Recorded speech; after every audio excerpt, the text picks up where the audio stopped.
We'll call the January 6, 2025 York County Council meeting to order. The Honorable Tom Audit will lead us in invocation and pledge of allegiance.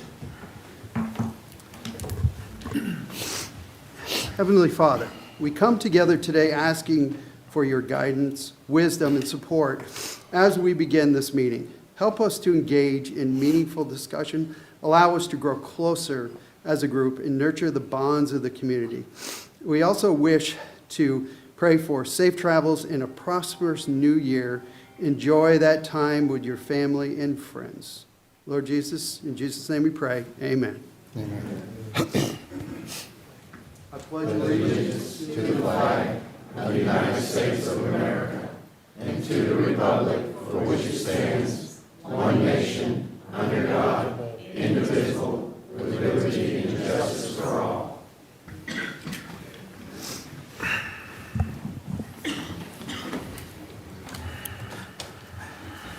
I know some of you are looking for Madam Chair Christy Cox to gavel us in for the meeting, but as the longest-serving council member, and we are at the point where we elect a new or recurring chairperson, as the longest-serving member, I get to lead the meeting. So I don't know if I want to give this gavel back up while I have it for these next few minutes. But at this time, we'll take considerations and elect the York County Council Chair. We'll take nominations. Yeah, I'd like to move forward with a motion for nomination of Christy Cox for York County Council Chair. Second. All in favor? Aye. The ayes have it, and we have re-elected Madam Chair, Ms. Christy Cox.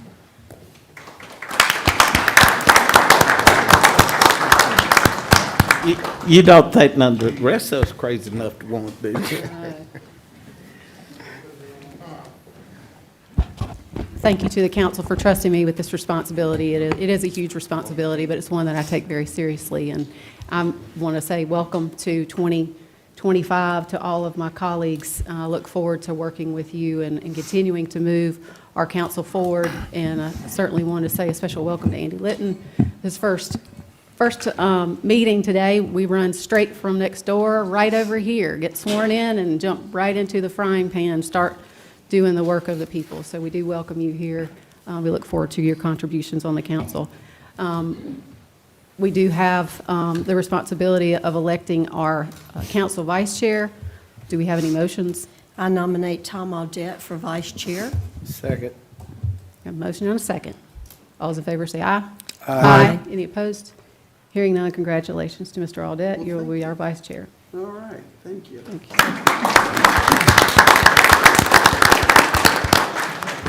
Before we get started, I do want to say welcome to everyone who's come out here tonight. We've got a good crowd. It's always nice to see the community come out and get involved in what's going on at the county level business. I suspect we have a lot of folks who've signed up. I don't have that list yet, Karen. The public forum list. Right. One of the things before we get started that I just felt like it was on my heart to say, one of the things I've been really focusing on is Proverbs 29:18, where there is no vision, the people perish. And vision, to me, is a sense of purpose, a sense of goals and direction for the county. Without a clear goal, without clear direction, folks become unfocused, unmotivated. And what I'm very proud that this council has started the work on, and what we've done last year, is to adopt a strategic plan for our county. And that plan is to guide the things that we do, and we still have work to do on that. But it's important that we do that. The main goal of our strategic plan is to serve you, to serve our community, to do that responsibly and efficiently and be good stewards of our taxpayer dollars, to maximize the opportunities that our county has and our resources for the benefit of all the people, not a select few, to ensure that our policies and decisions that we make increase the quality of life for the people that we serve, for our residents and for our future generations.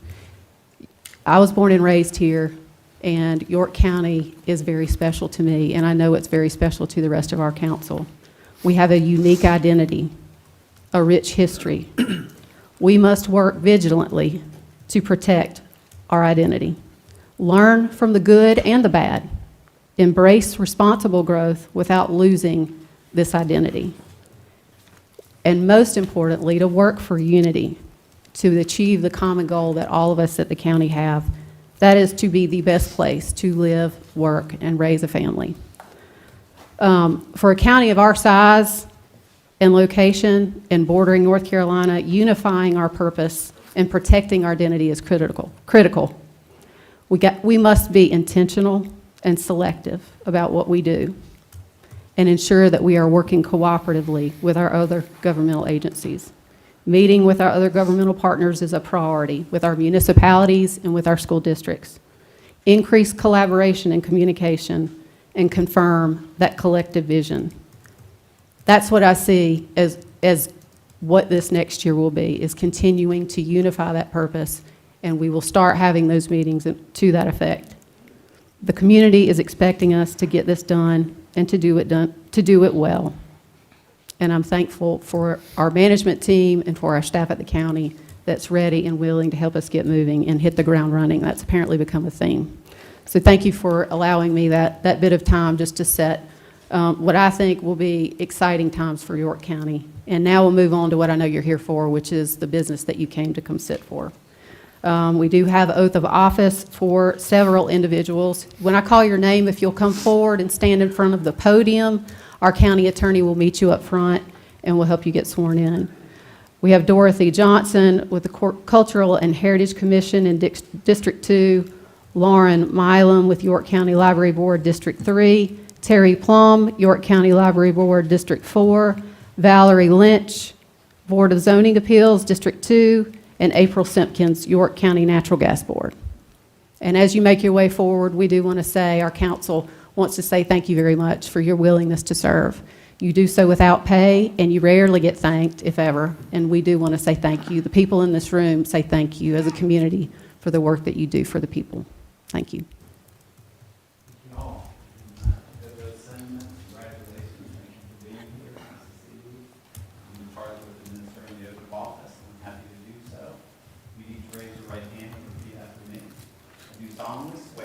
I do solemnly swear that I am duly qualified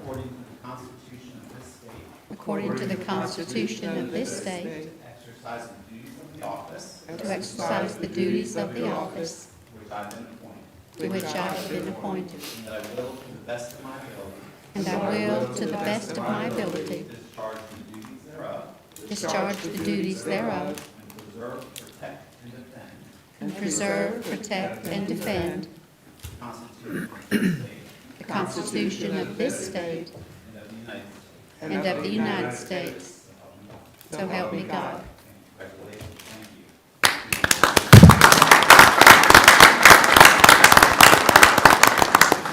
Thank you again for your service. Our first appearance and only appearance tonight is to recognize the fiscal year 24 audited financial report that will be brought to us by Elliot Davis.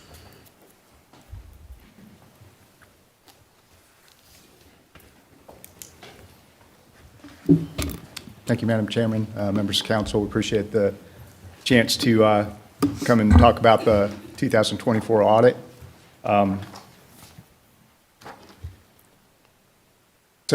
Just a quick review of some of the things that we'll hit on, just a brief overview of the audit process, some of the required government auditing standards, also some financial highlights, a couple of, or one new accounting change that any entity like York County would need to adhere to, compliance reporting, and then, of course, any questions that the council might have. Want to definitely start out by thanking your management team and finance for all their hard work in allowing us to be able to complete the audit. It's an arduous task. They have to respond to a great deal of detailed information. They provided that information accurately and fluidly, two very important characteristics of what we're looking for. And so we very much appreciate all the work that your team did in getting us through the process. So the objective of performing the financial statement audit is for us as your audit firm to issue an independent opinion as to whether the financial statements are fairly presented. So can a user of the financial statements, whether it's a granting agency or bondholders, can they pick up the financial statements and have confidence that they're presented, again, just like any other county or government entity similar to York County would report their finances. So we're going in and providing testing or performing testing to where we feel confident to give our independent opinion as to whether the financial statements are fairly presented in accordance with generally accepted accounting principles, which are those rules that we're looking for. So we were able to provide, this is a test to your team and to the county in general, we were able to provide a unmodified opinion. That's the highest level of assurance. And that essentially is us stating in our independent opinion that in all material respects, the financial statements were fairly presented. And again, to instill confidence for users of the financials that you're as a county presenting your financials accurately. So part of being here with council this evening is that we exercise our required communications with you as the governing board. The auditing standards does require that. So we have that both in the form of a written letter, which is on record with or on file where it's been provided to council, as well as our verbal summary of that, which I'm walking through now. So as you would expect, the audit is a lot about planning and what we do before we come to your team and ask for records and transactions. It's doing our homework so that we execute the audit in the most efficient and effective way. Your internal controls, those are the day-to-day activities within your management team, within your internal control system, can be anything from as simple as performing a monthly bank reconciliation to proper approval for expenditures. There are controls over that. You want those to be in place. That's a big part of what we look at to get comfortable as to whether the financial statements or your ACFR is accurate. Because if those controls aren't strong or aren't sufficient, then there's a good chance there could be a misstatement in your financials. So we always use a planning threshold. No set of financial statements is completely error-free, especially for a large-sized governmental entity. The question is whether there's any material errors that would mislead someone who's using the financial statement. So that's the main thing that we're concerned about when we're looking to give our audit opinion. So our responsibility under professional standards is to work or design the audit within the generally accepted auditing standards to determine whether the financials are fairly stated in accordance with generally accepted accounting principles. Your team, your finance team, management team adheres to a wide range of accounting policies that are part of those generally accepted accounting principles. So the same rules that, again, any other similar governmental entity would adhere to. We're very interested in those to make sure that they are fairly presented. And most of those are going to be reflected in the numbers themselves, but also in the disclosures that are part of the ACFR. So contrary to popular belief, accounting is not an exact science. There are some estimates, some judgment that your finance team and your management team uses to report some of the numbers that end up in the financial statements and the disclosures. So the question for us is whether the assumptions, the underlying assumptions in those judgments and estimates are reasonable. So part of our testing is to evaluate that and determine whether we're comfortable that the judgments and estimates are well-founded. I mentioned the financial statement disclosures. Those are all the footnotes that support the balance sheet, income statement, or statement of fund balance that's reflected in the financials. So they're really a package deal. You want to be looking at, to give context, you want to be looking at, or a user of the financials is going to look at the financial statements themselves, but then also the underlying support of the disclosures. I mentioned that any set of financials is going to have misstatements. So the question is whether they're material. So we look at whether there are uncorrected misstatements. Those are going to be the ones that are immaterial.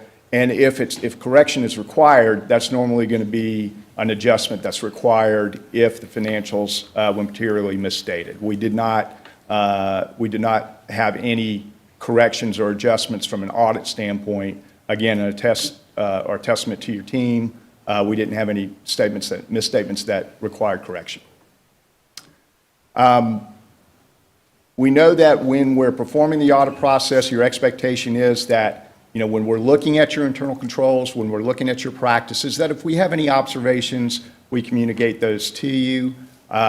Nothing that would arise to a significant deficiency or material weakness according to government auditing standards. So that's good. Some of the or a couple of observations that we did have, we included in our written material. Management has responded that they have plans for those, and we're very satisfied that those are being addressed. At the end of the audit process, we get certain representations from your management team in writing as required by the auditing standards. We had no disagreements with management. If we did, we would be required to come to you as the governing board and resolve those. And then finally, any significant issues that were discussed with management within the framework of, I mentioned an accounting change that we'll take a look at, but the conversation, the discussion with management was productive to make sure that we felt like the presentation of the financials was materially accurate. So just a few highlights within the financial statements. So the assets and deferred outflows and liabilities, essentially assets or what the county owns or holds exceeded liabilities, what it owes, by about $941 million. And that was an increase of about $800 million in the prior year. So that's positive in terms of the financial position. The unrestricted net position was approximately $96 million, and that represents the reserves from a government-wide standpoint that are available for the county to use for ongoing obligations. So again, a positive metric within your financials. So the county's total net position increased by $135 million over the prior year, and that was made up of about $400 million in current year revenues that exceeded expenses of about $265 million. So again, from a fiscal responsibility standpoint, a good outcome there. So within your governmental funds, the funds reported for 2024 had combining ending fund balance of about $550 million. That was about $11 million increase from the prior year.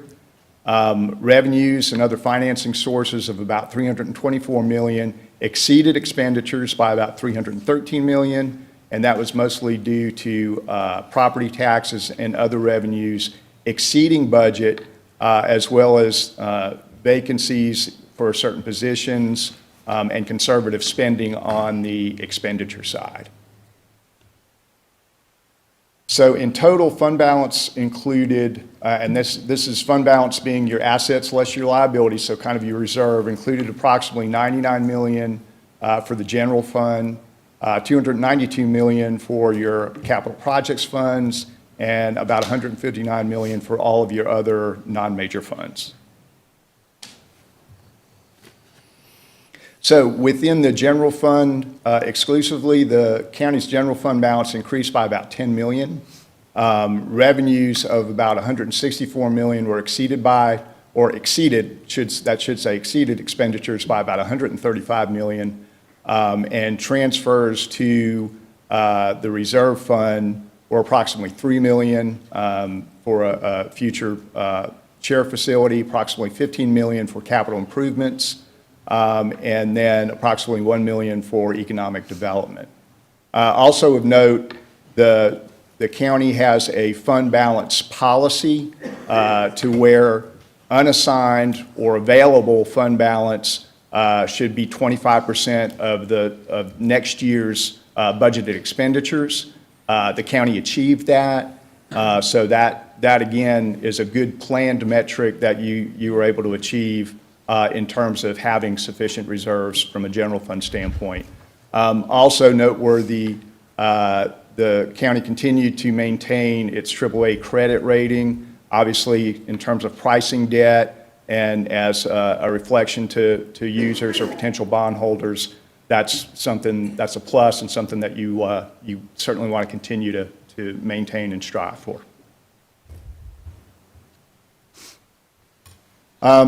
And just to kind of finish up on the general fund, expenditures were part of what drove or is driving or helping to maintain for 2024 the healthy general fund is that expenditures were less than budget, again, due to some open positions and conservative spending. Also, on the revenue side, good solid increases or compared to budget, I should say, property taxes, deed stamps, planning, some of your major revenue, certainly investments. The market performed well this year, so that's been driving some healthy results on the revenue side. A few other financial highlights in terms of your capital assets. That's all the infrastructure, the equipment, everything that the county holds to execute its mission and provide services. Capital assets at the end of June or at the end of 2024 were at $526 million. That consisted of adding about $24 million in infrastructure and equipment, other capital assets, approximately $51 million, net increase or a net increase of $24 million from the prior year. So $51 million in current year additions, offset by depreciation. So as those assets are being used, you decrease the value that they're reflected on the books. So we would expect to see, depreciation as a significant amount, and then disposals, assets that are no longer usable, and the county either sells or scraps for approximately $2 million. So the county, just like most other counties similar to York County, certainly utilizes a certain extent of debt. You just want to keep that at a healthy level, of course, and manageable. So county's long-term debt was approximately $49 million at the end of '24. That was actually a decrease of $74 million from the prior year by obviously making scheduled principal payments, and then also the payoff of some 2026 general obligation bonds. So the accounting matter that I mentioned, this is just one of the many rules that are within generally accepted accounting principles. The GASB board, which sets those rules, is changing and developing those rules all the time. Honestly, sometimes they make sense to us as auditors and probably to your finance team. Sometimes they don't. This one particular had to do with simply bulk purchases of assets. So for example, if there was a bulk purchase of laptops or computers by the county, those individual laptops within that purchase, they may have been below a capitalization threshold to where they would be reflected as expenditures versus capital assets.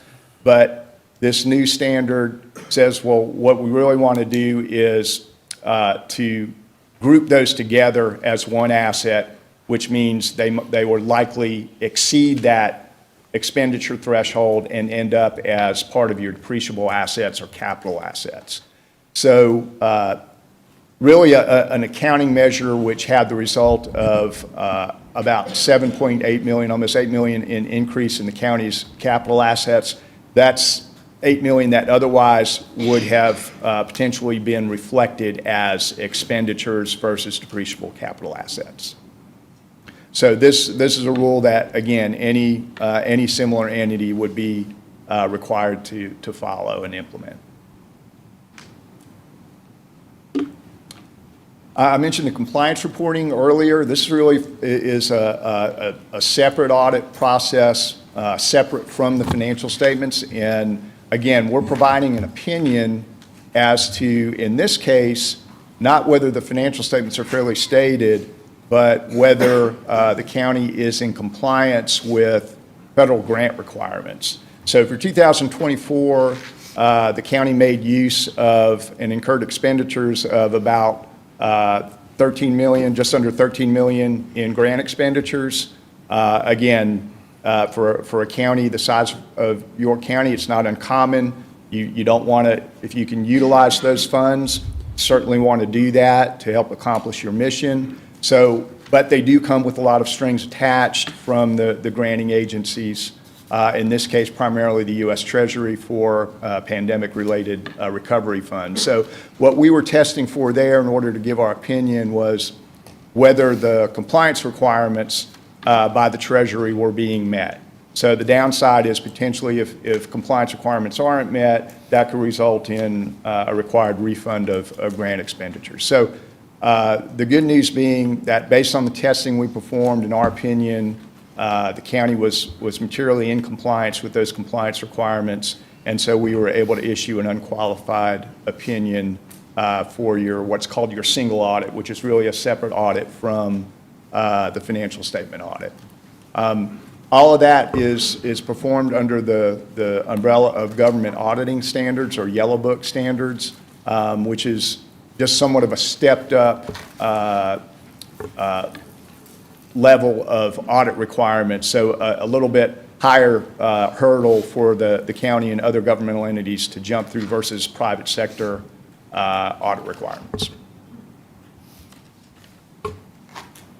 So in summary, again, the good news and a good result for your audit, and again, congratulations to your team on this. Unmodified opinion on the financial statements, good financial condition based on some of the numbers that we went through, and then also the unmodified opinion on the compliance and the grant requirements.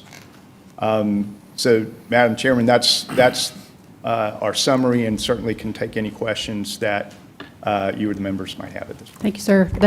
That's a lot of information to take in, and we got a whole booklet to go along with it. I will tell our council that as we go through the budget process, some of this information will be spelled out in more detail, so questions might be more appropriate at that point in time when we talk about fund balance and that sort of thing. But I think I do want to say thank you to our county management and our treasurer and our staff.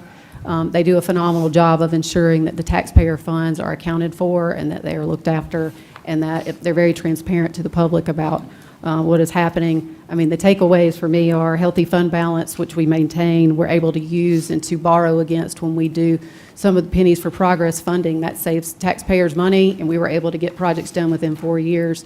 That we started that at the last pennies program, huge benefit. That's a way that you leverage your existing capital in order to have better response for your constituents.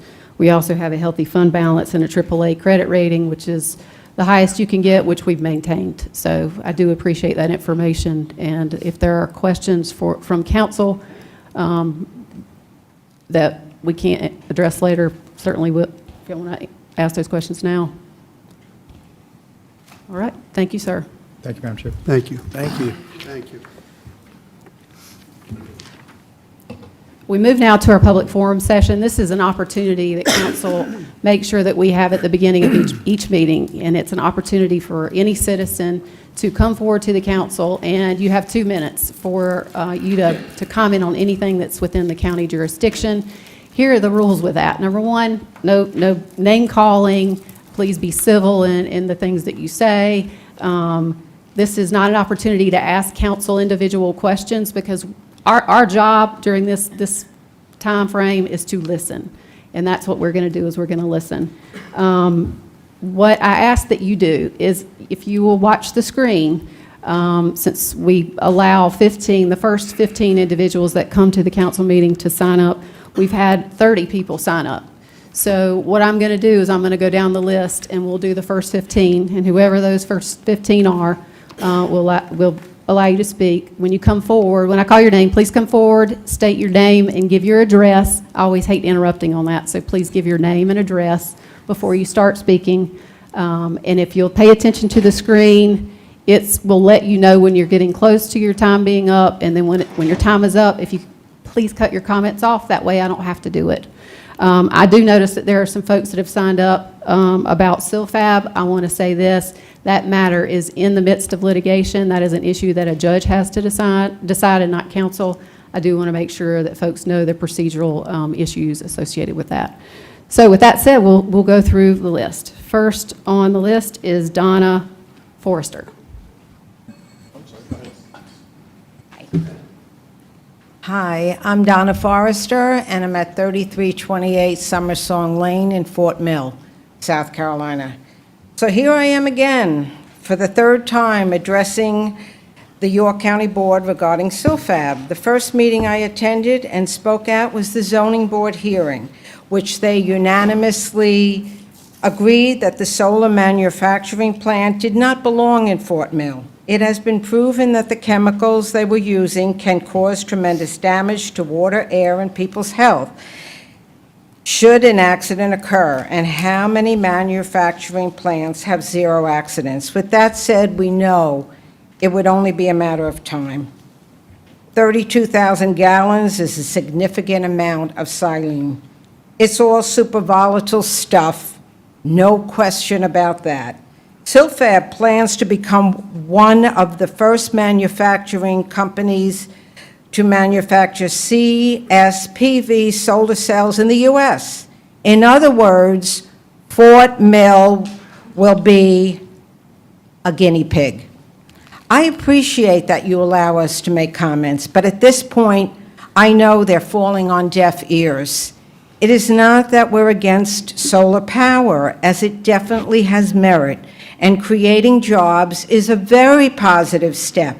However, location should have been the priority for such a potentially dangerous plant. Most recently, I saw this lovely invitation to view the plant and have a breakfast seminar cementing the relationship that seems to have developed between you, the county board, and this Canadian company. We, the citizens of Fort Mill, of York County, clearly believe that given the circumstances of the current court case, it would be inappropriate for any of you to attend such an event until this issue is resolved. At a previous meeting, I Thank you, ma'am. heard this board Thank you, commit ma'am. to working for the people. Thank Well, you, I'm ma'am. here to inform you, you're not Thank you, ma'am. working for the people, and zoning matters. Thank you, ma'am. Thank you. One other thing that I did want to mention before we get into this is we have 8 public hearings on this agenda tonight.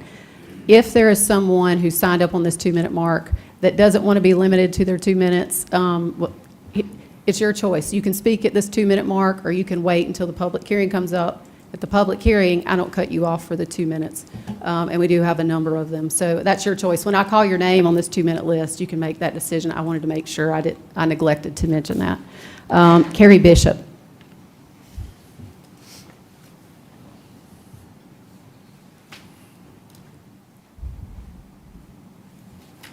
Carrie Bishop, 1851 Bonray Drive, Rock Hill, 29730. I came to help our SILFAB people look into DHEC's 20-year maintenance program that this county knew about and made New Indy get a steam stripper 20 years ago.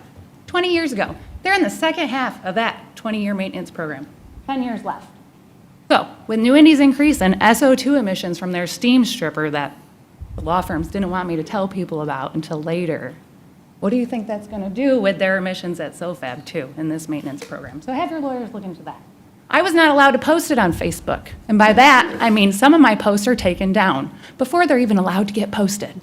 Okay? So you won't find it on the Facebook forum.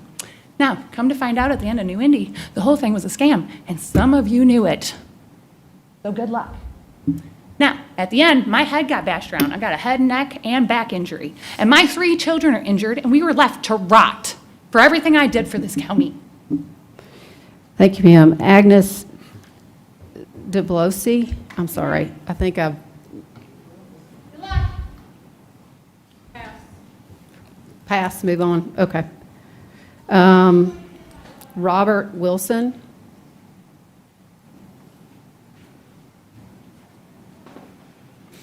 Robert Wilson, 947 Willis Farm Road. I'm just opposing the rezoning of our road I've been here years ago, I was here for the same reason. I bought a farmland out there, and I'd like for it to stay a farmland. I'm 76, and I don't want to live in the development. I appreciate it. Thank you, sir. Bambi McMaster. Move on. Robert Forrester.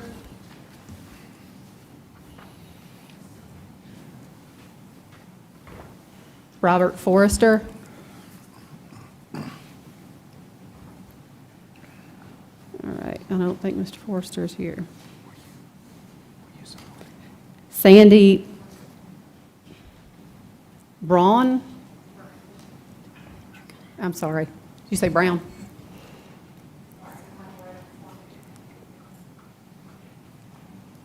My name's Sandy Brown. I'm at 972 Willis Farm Road as well. All I'm asking for is for my daughter, for her to build on my property. I have 7 acres. Don't plan to build a subdivision. I just plan on putting her on 1 acre or 2 acres, and it could still be the country. Thank you, ma'am.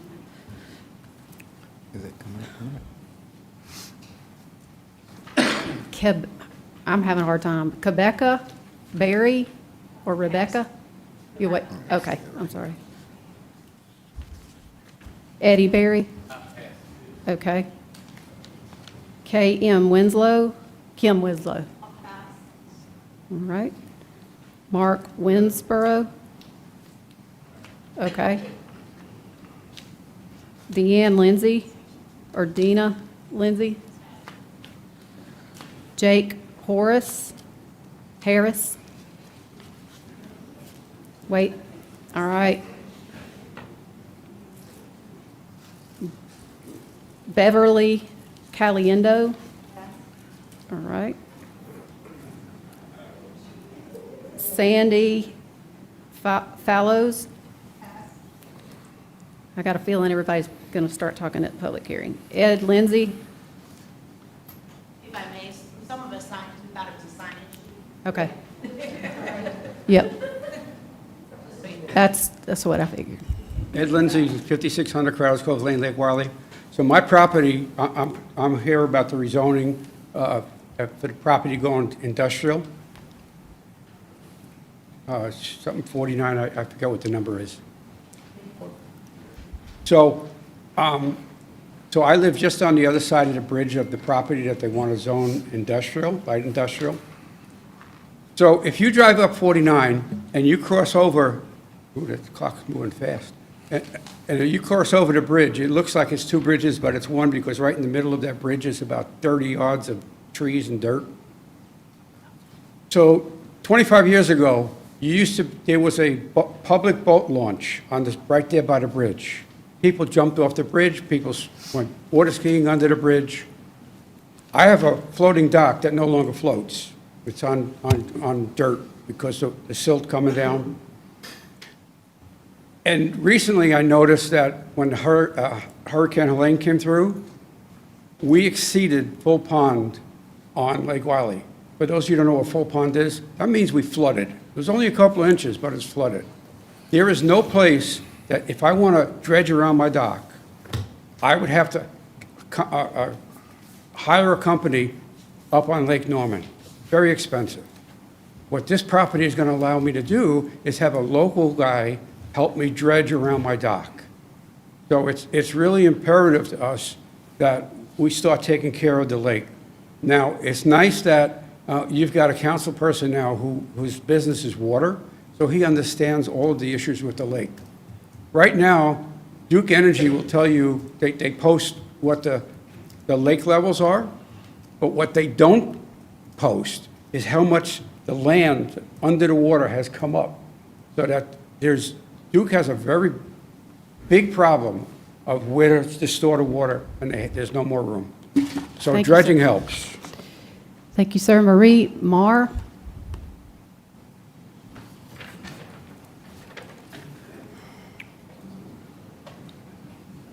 Excuse my voice or lack of, but to continue what Mr. Lindsay was the address 5529 Riverfront Road, Lake Wiley.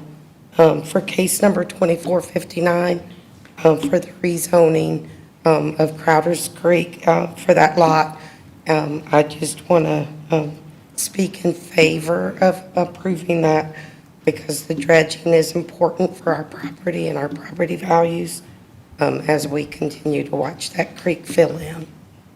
Thank you. Thank you, ma'am. Maxine Gardner Parker. Pass. Paul Roof. Diana Facchetti.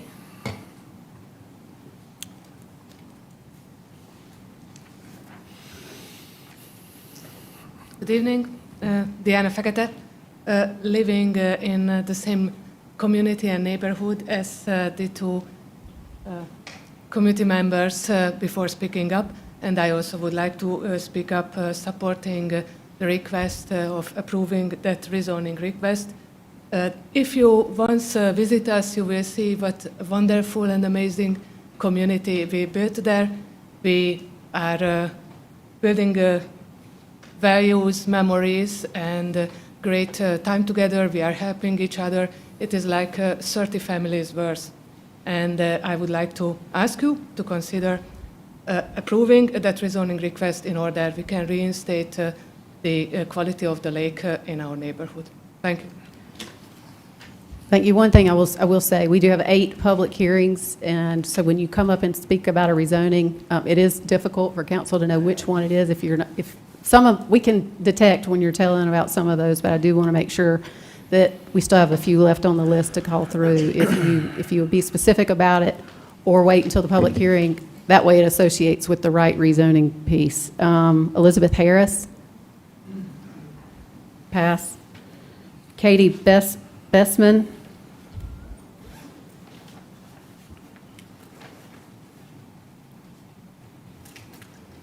Hi there, my name is Katie Bessman, and we own 280 Carroll Cove, which is impacted in the same neighborhood as these other folks regarding case number 2459 and the rezoning of this residential lot to industrial for the purpose of a dredging company to come in.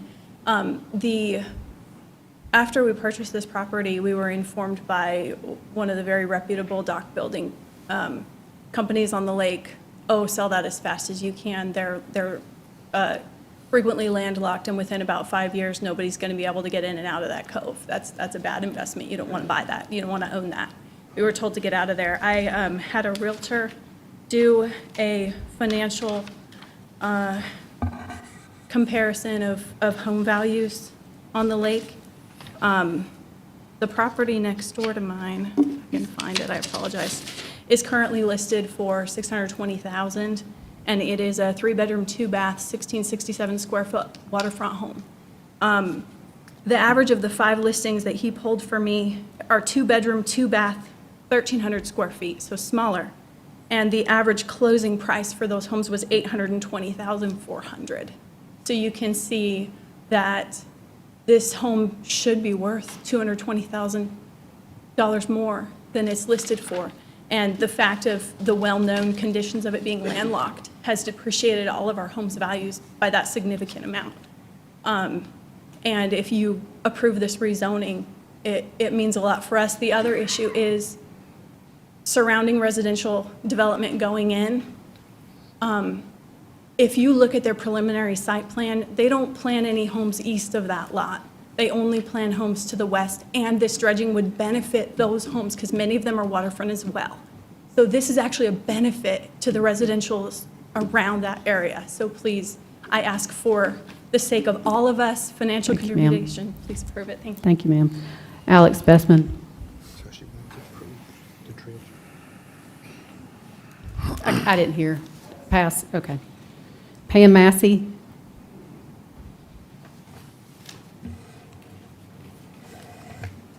Hi, Pam Massey, 5149 Sap Circle. I'm also speaking for the case 2459. I've only been in the area for about 4 years, and in that time, I've already lost my dock. And so this would be very beneficial to our whole area to approve this. Thank you, ma'am. Juan Ybarra?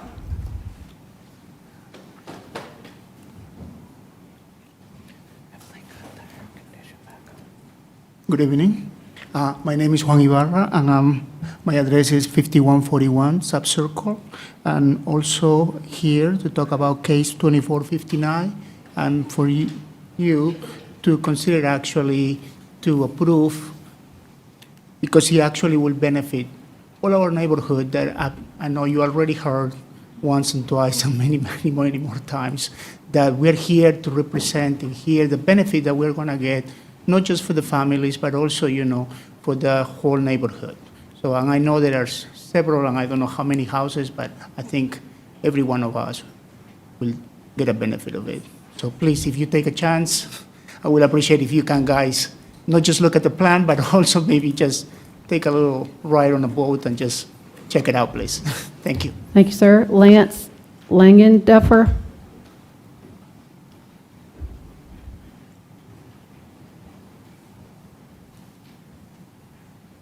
Lance Langender for 5528 Crowder's Cove Lane, Lake Wiley, Clover. I also want you guys to approve the rezoning that this lady talked about the parcel. I don't know exactly the number, but there's two benefits to that. One is right now, Lake Wiley is short of people able to go out and build docks. It takes a year or longer to get anybody to come and help you build a new dock or do anything on the water. And secondly, again, we're becoming landlocked. That's quickly filling in, and we just recently had some huge tax increases, and that property value is going to go down if this becomes landlocked. And it would benefit a lot of people if you could pass that. Thank you. Thank you, sir. Caitlin Boyle?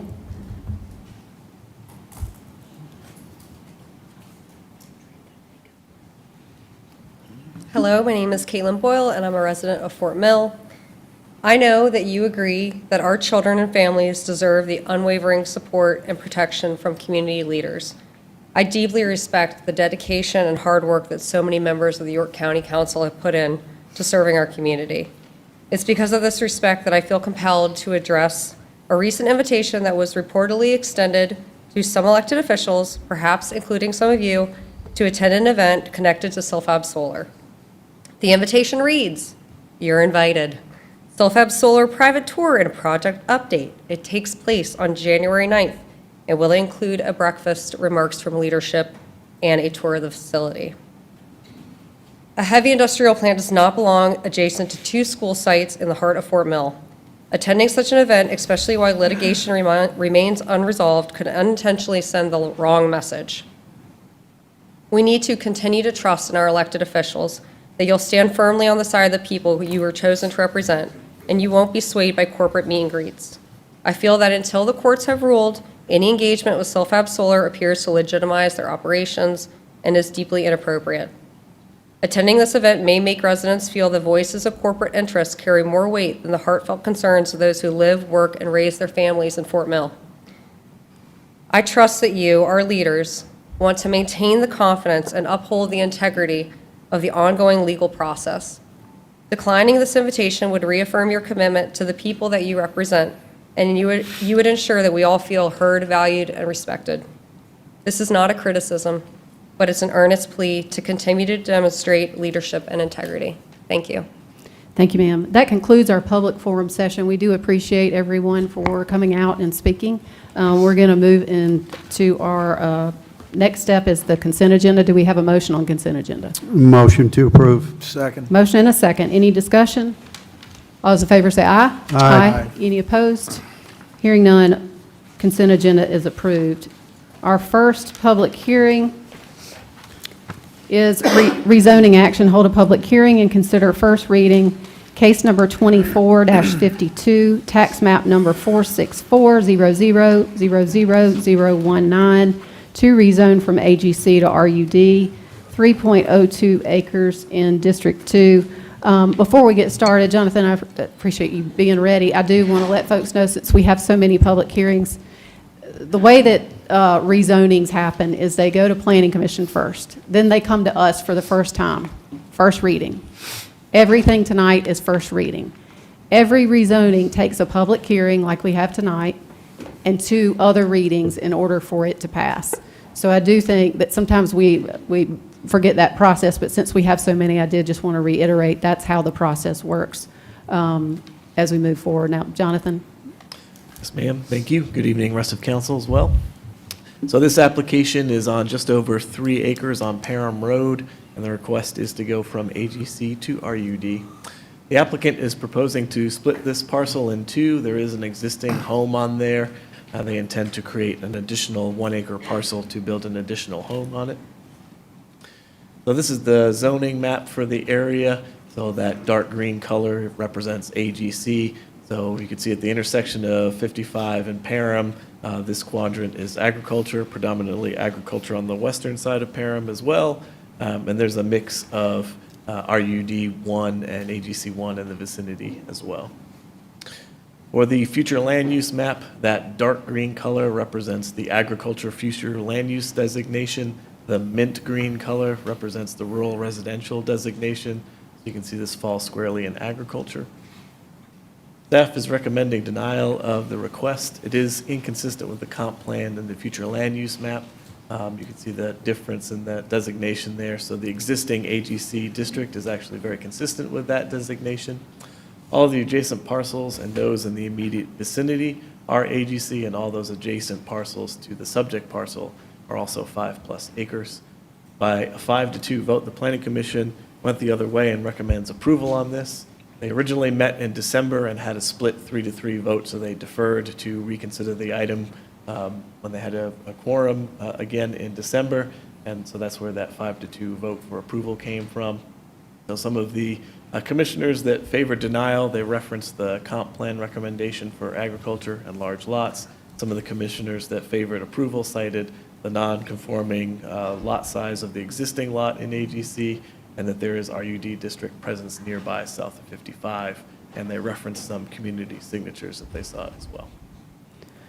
Are there any questions for staff before we open the public hearing? Yeah. Mr. Atkins? Jonathan, couldn't they have done that accessory dwelling and not changed the zoning? Yes, sir. Did that get told to them? Yep. The intent with a lot of these requests are they would like a separate piece of land to run title with a home. So Jonathan, around the property itself, do you have any other situations that are kind of similar to what they're asking for here based on their scenario?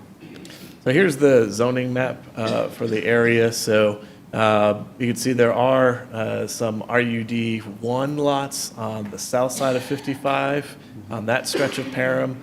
On the north stretch of Parham, however, it's predominantly AGC.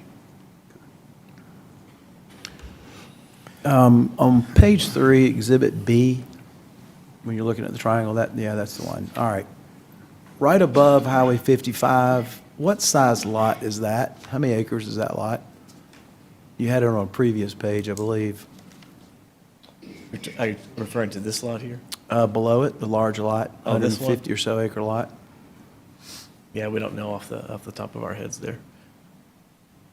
But I can certainly find out and refer back for you. Oh, I've got it right here, never mind. Okay. Can you guesstimate what size lot that is? We can get it for you, but it's probably 20-ish. Thank you. Any other questions? Mr. Roddy? The pie shape that's on Highway 55, right at the intersection, is that AGC still? The pie shape at the intersection? Or is that RUD? Pie shape, which one are you referring to? Right at the intersection of 55 and Pam Road. The AGC darker green one? Yeah, right there, yeah. Right there. Yeah, those are AGC. So the likelihood, is there, you know if there's a home on it? Or is it vacant? No, there's, From the aerial, it looks like there might looks like be there a is. home on one of them. Looks like something's on that corner. Yeah, it does. Yeah, it does. All those lots look like. Like a house.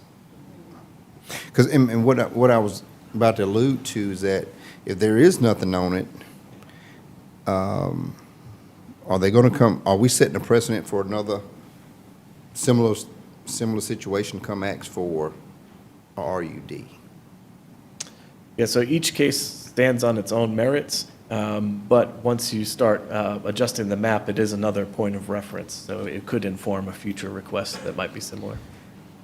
When you show the map, I'm sorry, were you done, Mr. Roddy?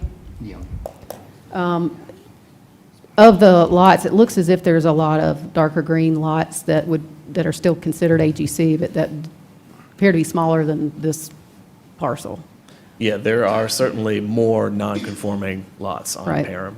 So historically, I mean, I think what council has already kind of grappled with, and so folks know here, the council has taken a direct approach to look at rural development and how we look at the comp plan and also how we look at AGC, because some changes have been made. But I guess it looks as if there's a number of those parcels that are, we say AGC, but really they're already that size nearby.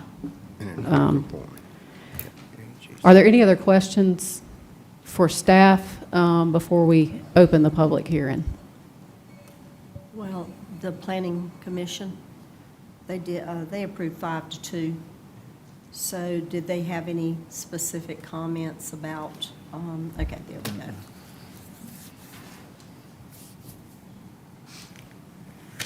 Well, okay, so you deferred it one time? Is that, 5-2, because it was deferred, okay.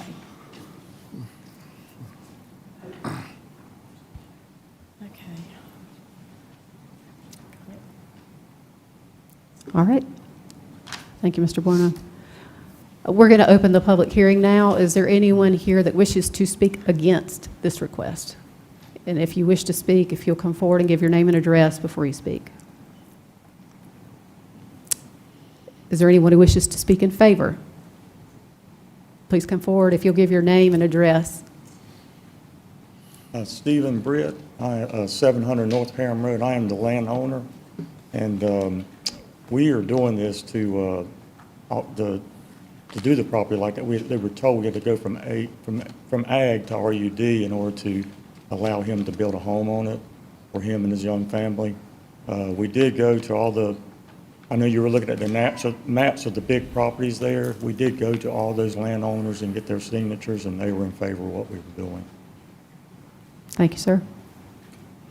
Is there anyone else who wishes to speak in favor? Do we have a motion to close public hearing? Move to close. Second. Motion and a second to close public hearing. Any discussion? All those in favor say aye. Aye. Any opposed?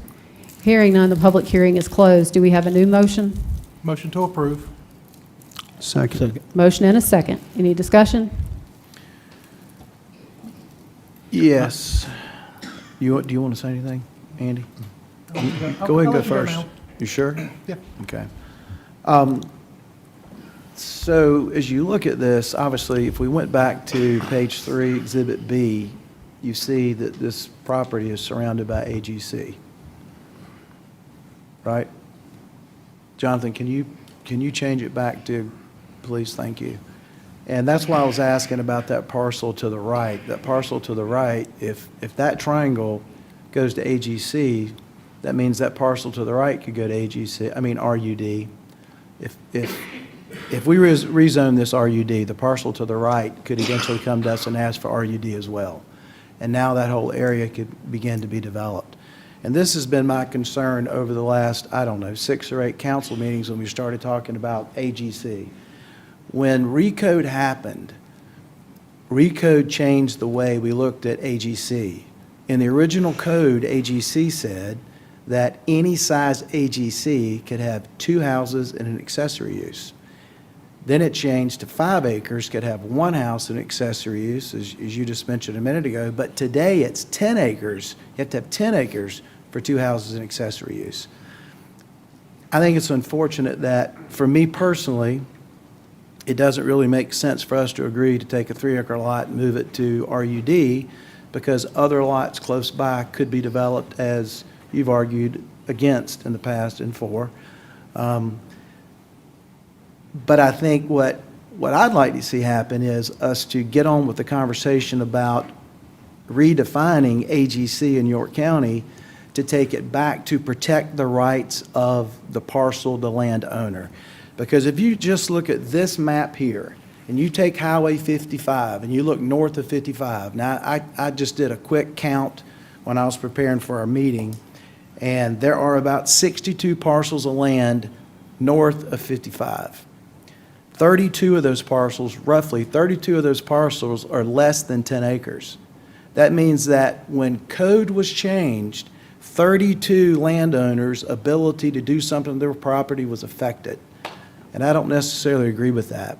So whether we defer this or we get on the agenda to discuss AGC, and let's get to the bottom of it at some point, I think we need to get on, because there are more of these same examples for us to discuss tonight, that if the code were different, they wouldn't be before us asking us to build a second dwelling. And I am definitely in favor of the property rights of an individual. I don't think as a council member, me individually, should make a decision to take the property rights of the individual away, but we have to be careful when we begin to rezone property and create another issue. So, did you? Go ahead, go ahead. Go ahead, okay. So I do agree with Mr. Huckabee on this one here in regards to this situation. I think that, you know, we've talked about looking at the impact of our recode, and we also talked about how agile we need to be because of understanding the impact of our recode. I think that this is a prime example of how we can move forward to be more agile to address these concerns based on what we're seeing for ramifications on the impact of the recode. So I would recommend actually to defer this, because I think that this is a great prime example of where we need to go back and stand with the homeowners when changes are made like this. And again, there's no grandfather effect here, right? There's no grandfather effect to these changes. So we need to look at this, and I think we need to look at the recode, and we can understand how we can better move forward. And I would recommend we defer this. I think, you know, just from staff's perspective, I think it's important for y'all to consider the amount of time we think it's going to take to do that study and that project. I know Councilmember Coninger is going to share about the scope of that project as she reports out from the planning committee at the end of tonight's meeting. But I do want y'all to know as the manager that this is not a project that's going to be done overnight. And so we're focused on doing it the right way, which takes time. And so I just want y'all to know that as you consider deferment, that we want to talk more about the length of that project. Is Mr. Brett, are you in a real big hurry? We're not. Mr. Atkins, I don't, because we have so many public hearings, I don't want us to get it, we don't ask questions and go back and forth. Do you have any comments to say about this particular rezoning? You know I do. Please go forward. Well, which I've made several know that I've made a lot of comments about this and mine and several others. First of all, I don't think, and this is why I opened up wanting to go through the rule and ag code to start with. Farm families and anyone that lives in AGC are just big parcels of land. I've made the statement before, there's two God-given rights: to be able to grow your own food, and that a child should be able to get its inheritance, especially without government interference. Now, it's kind of difficult in situations, and I've got a big family and we own a farm, and a lot of farm families are big, and a lot of folks that live in AGC aren't big. But it kind of landlocks us, and I've talked to several others on council about this. I don't want to open nothing up for developers and all, and people know how I feel about that. But I'm like Watts, you got this big thing and all anybody needs is a touch. And I know neighbors, they say they okay with it, but this is how it starts. And then the next thing you know, as long as you own it, it's one thing, and then somebody else comes in and gets it, and next thing you know, you got 150 houses, 50 houses beside you, whatever. But I'm looking from a family viewpoint. Kids should have the right to live near their parents or whatever on family land. And you shouldn't have to go through a bunch of rigmarole to do it. And me and Watts even discussed several times the 2.5 that we used to have. One time there wasn't even no acreage, but those 2 houses and accessory dwelling don't really even capture for bigger families, because a couple of the young'uns may not get, and then you're still stuck with a rezoning. There should be an exemption for families when it comes to this type of zoning versus, and some say I can be prejudiced, whatever, but versus what for builders or whatever else. But I can tell you that people ain't gonna work for 30 years to pay for land to have everybody else tell them what to do. And if a lot of parents are like me and my wife or whatever, we value having our kids near us, and those are going to be the kids that are going to inherit this land anyway. So I want further discussion about this. Now, I don't know how they feel as far as being able to wait and defer until we do something different. I mean, I'll say more whenever my zoning comes up. But I think most of y'all know how I feel about when it comes to the RUD and the ag zoning anyway. So I'll be quiet. Anyone else? I've been thinking the whole time, you know, I started out hearing this, thinking, you know, what harm would it do to have your son or daughter build a house next to you if you got to go through a rezoning? But then when you look at the effects that it's going to have on all the other properties around it, and we say we don't want to take people's rights away, but we do have to have some guidelines of how things operate and some order to them. And a good point was made if we do this one as to RUD, the bigger parcels can come back and say, hey, we have RUD now in the area. I have these 50 acres. I want to make it RUD. And before you know it, you got 40 houses, and you got neighbors who say that, hey, we moved up to the rural areas to make sure we have elbow room. We want to make sure we got 5 acre plus, and now we have a 50 or 100 acre subdivision going in. And those same people who come here speak for this one will speak against the next one when someone wants to do 50 or 100 homes in there. And it will change this area in a dramatic way. And unfortunately for us, we're still trying to grapple with how do we handle these situations. You know, we do want to protect people's rights to build on their property, but we do want to protect the integrity and the character of the area. If it's a rural area, we want to keep it rural.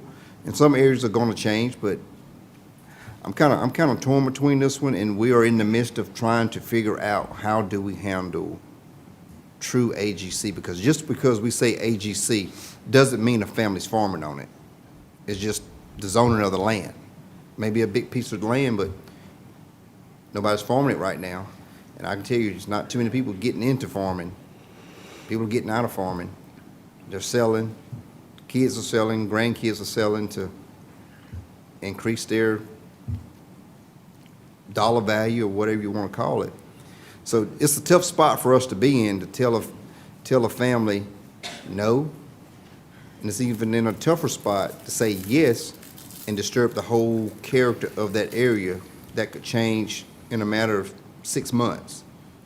So we really you got to put yourselves in our shoes. We have a real tough decision as to how we handle this one piece that could be a domino effect or a snowball effect for everything around it. So it's not an easy decision. Some say err on the side of caution and say no. Some say protect family rights, let them do what they want to do. So I'm really torn between this one, but knowing the impact of we will be facing dramatically changing what could possibly happen in the area following a yes vote to do this rezoning right now. Madam Chair, can I have a brief follow-up comment, please? Sure. Thank you. So I'm only one of 7 council members. I would hope that after we go through and complete our deliberations, 6 months from now, as long as it takes, that you wouldn't have to come before council and ask to rezone this piece of property. You'll have the right to build the second house. That would be my opinion. I don't know how everybody else feels about that, but that would be my desire. Because I feel like the code took away the rights, and it was council that voted on it, but it took away the rights of the homeowner, the property owner, the parcel owner, which I'm opposed to. Yeah. Okay. I want to say real quick. I just want to say one thing. One thing. Let's let the council member who hadn't spoken, I want to say about. let's let Debbie speak, and then Okay. we'll follow back up. Okay, so I'm going to give a report that you're going to really like. Everybody's going to really like, because we're talking about the situation that we have with non-conforming lots, and that we need to make them less non-conforming. And that's one thing we talked about, and we had some examples from AGC. So hopefully in my report that this might go a little faster than what y'all might be thinking. Because we'll bring a motion, I Yeah. think, to. Real quick, I'd like to go ahead and remove my second here in favor of a deferred motion. Well, before we get there, let me talk to the motion maker, and Andy hadn't even had a chance, and this is his district to speak, so. I wanted everybody else to have a chance to give their case before I gave mine. So looking at this property, and if you look, there's, this is a non-conforming parcel already. And there are at least 5 other parcels that are non-conforming. And if we're zoned properly for what they are, would already be RUD possibly. And what the AGC zoning is trying to protect is not protectable with this parcel. And so what I would look at is, if all of this was zoned correctly, it would already be RUD. It could be subdivided. There's already RUD on the other side of Highway 55. So the saying that the adjacent parcel will now have a stepping stone to get in, I think it already has the stepping stone for it. The neighbors are all in agreement with it. And so I would approve. The reason I asked for the approval is because it's a non-conforming, and it's not being saved by, we're not saving any farmland. It's not a farm. We're not really saving significant open space with it. So what is it that we're limiting by not approving this property? And so, it's just, we've decided, or council has decided through the zoning, that 5 acres and greater are worth saving, and this one doesn't meet that requirement. Thank you. So this meeting tonight explains to you why we are looking. There are several parcels on our agenda tonight. Each of them very different. Each of them have very different fact-specific issues. One of the things that I am a little concerned about is I hear council saying, if we do rezone this, that somehow everybody else has to get it. And that's not true. That is still up to council decision to decide whether or not that's to happen. I think the bigger question is, and one of the things that concerns me is that when we look at this map, it's a little bit artificial, because there are a number of parcels here that we say we want AGC, and AGC has to be 5 acres, but there's a number of parcels on here that are green that really aren't green. They're really a different color. And I certainly think there can be a difference with a larger parcel owner versus a smaller one. I think that it is tricky, though. I mean, it's difficult. It's a difficult place to be in.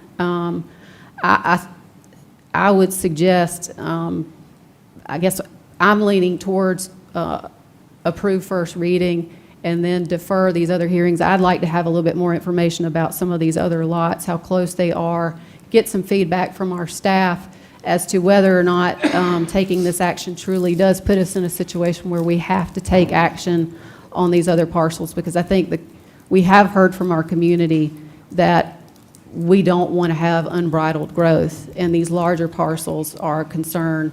At the same time, those folks have property rights too. So it's not an easy decision.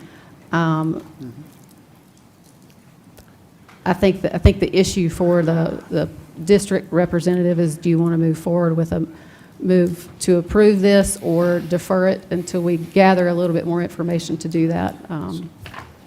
Council, can I get some feedback from you all about? I'm okay with that. But I want Mr. Brett to understand with what I'm talking about, what we need to delegate into ag for families in situations like this is where they don't even have to, I mean, other than getting a survey or whatever, that's it. I mean, it shouldn't be this difficult on families when you talk about family property to do something like this for a child. Well, and I think it's going to take some doing, and it takes 3 readings to get something through. That gives us some time to move forward. Yeah, I agree with you, but I think that this is a prime example of where we need to do a lot of work. Let me ask you, Jonathan, though, if prior to recode, if this came up, any changes we made prior to that, would they be able to go in and just go ahead and build that second home? So this application would be the same before and after recode. The request is to create a new lot, and the lot size was 5 acres prior to recode and after recode. So if they were looking to build a second principal dwelling on the lot without adding a new parcel, that would be the difference, but that's not what the request is. The request is to create a new lot. Gotcha, okay, gotcha. Thank you. Any other comments from council? The motion on the table is to approve. You're reversing your motion to withdraw? I think at this point, I'm going to go back on it and move forward with a second on this at this point. Yeah. All those in favor of the motion say aye. Aye. Any opposed? Opposed. Motion carries 6-1. I think there is a lot more discussion that needs to be had, and it is difficult, but it does pass first reading. Move now to our second public hearing. Rezoning action, hold a public hearing and consider first reading, case number 24-56, tax map number 692000032, to rezone from UD to RSF 30, 2.35 acre parcel in District 5. Yes, this request is on Wisteria Lane, just under 2.5 acres. The request is to go from UD to RSF 30. So here is subject property zoomed in a little bit. You can see there is an existing home there. The applicant is proposing to split the lot in two. The RSF 30 district, that's the request, would allow residential uses. Residential uses are not currently allowed in UD and would have a 30,000 square foot lot minimum. So here's the zoning district map for the area. So that gray is the current UD district for the property. And you can see a lot of the residential property in the area already has the same requested district of RSF 30. Here's the future land use map. This color here represents neighborhood residential, some more orange color there. And staff recommends approval. Now that neighborhood residential designation would suggest that the more appropriate zoning districts would be one of the RMX districts. But however, there is a significant amount of RSF 30 in the area, as that zoning map shows, and it requires a lot size that's more consistent with the existing lots that are already there in the area. The existing and the proposed residential use of the property is consistent with the scale and character of the area, and it would remove another parcel from the Legacy UD district. By 7-0 vote, Planning Commission also recommends approval. Jonathan, so we have a UD district that the county is trying to get rid of. I assume this rezoning didn't cost the applicant any? That's correct. The county currently incentivizes rezoning out of. And there's already a residence that's there. And so the question is, do we keep it residential? The only question that I have, and I do support this rezoning, is why is RSF So the request is to go to RSF 30 to actually declare it as residential. And in staff's report, you said that you didn't agree with it because you thought it should be RMX 20. But isn't RMX 20 higher density? Yes, and so that's the statement that's at the top of this slide here. So the comp plan designation is neighborhood residential, and that is a higher density designation. So you can see the difference in the color here. So here's that yellow color, and that represents the single-family residential designation, and this is the orange color, the neighborhood residential. So this suggests, the plan is suggesting that you should have RMX districts here and RSF districts here in the yellow colors. I can't see when you're moving. Say that Oh, again. sorry about that. So here, again, is that RSF. It's that single-family residential future land use designation. So the plan is suggesting if any of these areas are to be rezoned, any of the RSF zoning districts is the most appropriate.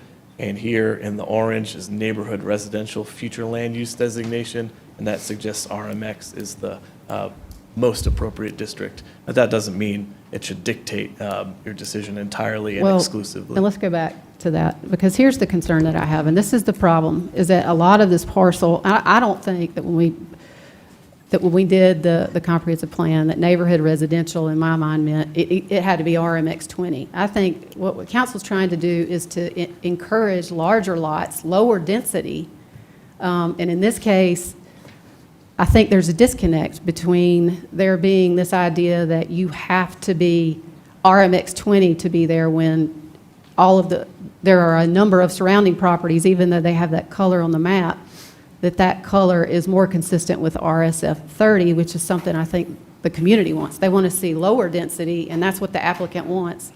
That seems to me that we should want, that should be consistent with our comp plan. And that's where I have concerns about what's being recommended and what we consider not consistent with the comprehensive plan. That's where I think we've got some work to do. Does anybody have any other questions before we open the public hearing? We do have a number of them. Is there any road frontage? The driveway's going to have to come down beside that lot So to access they do back? have frontage on Wisteria here. So there's a road, Wisteria, that's coming off of, Yeah, right here. okay.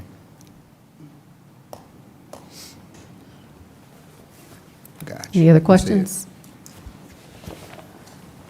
All right, thank you, Jonathan. Is there anyone here who wishes to speak against this request?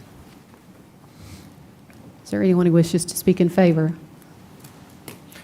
Motion to close public hearing. Second. Motion and a second to close public hearing. Any discussion? All those in favor say aye. Aye. Any opposed?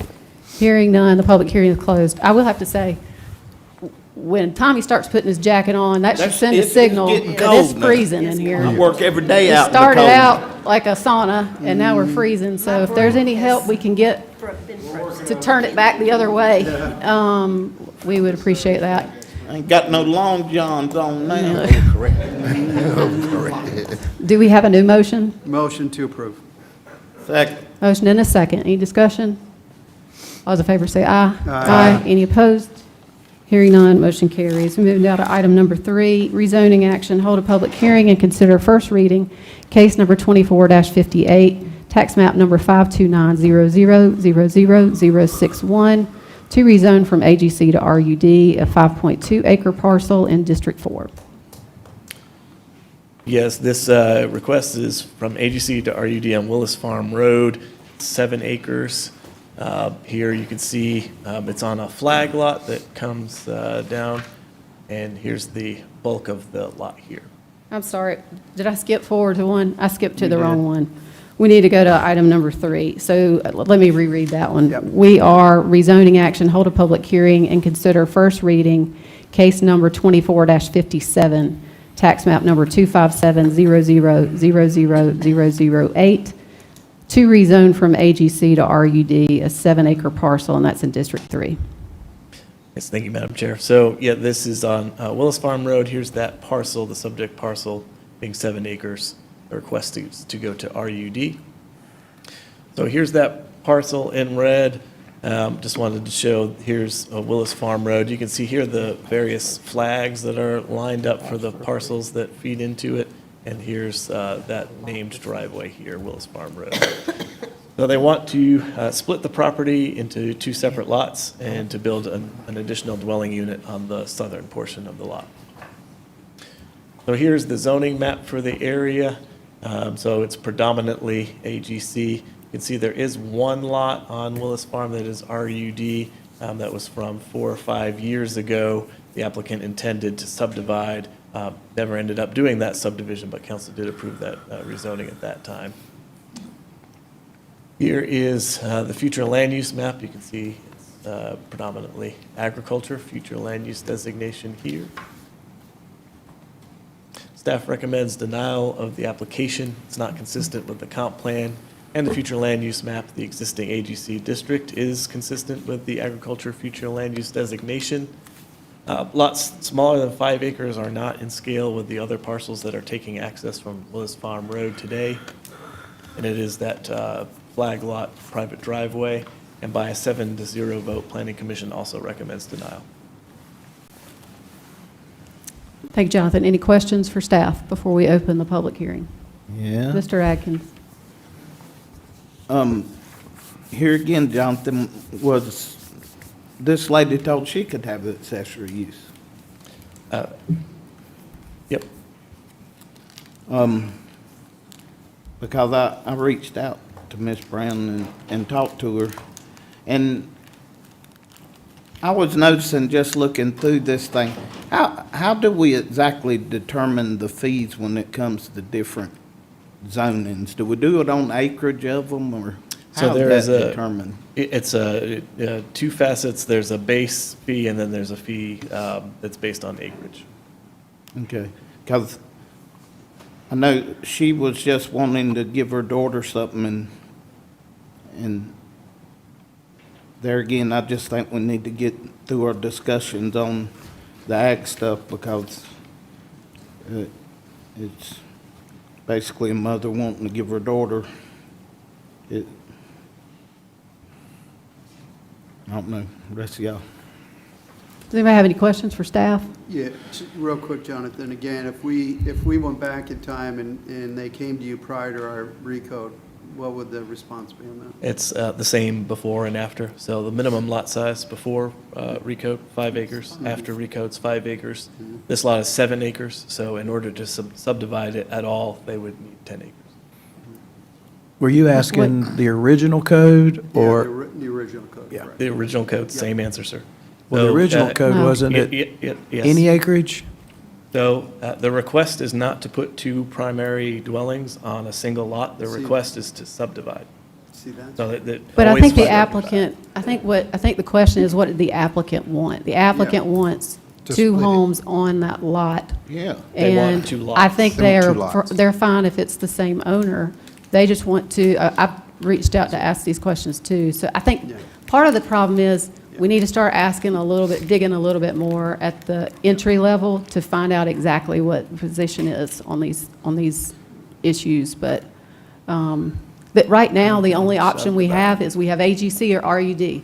There's absolutely nothing in the middle for us to talk through. So basically, we're saying 1 acre or 5 acres. We have nothing in the middle, and we did used to have options that we don't have anymore, especially for family exemptions, and we kind of have to unpack that. Do we have any other questions for staff before we open public hearing? Any other questions? Thank you, Jonathan. Is there anyone here who wishes to speak against this request? Is there anyone who wishes to speak in favor? Now's your time. If you come up, and please give your name and address. My name's Sandy Brown. I'm from Willis Farm, 972 Willis Farm Road. You want to talk? Clover, South Carolina, 29710, of course. Like he said, my child's daughter died when she was 3. That's the last thing, that's the last thing he bought us. So why should somebody else tell me what I can give my child? Thank you, ma'am. I just have a question too. Are we allowed to ask questions? or no? We don't answer questions. You can ask Oh. it, and then we can take it up as a council, Okay, but we're I- not allowed to answer. If you'll just give your name and address too. All right, I'm Elizabeth McCraw, 972 Willis Farm Road.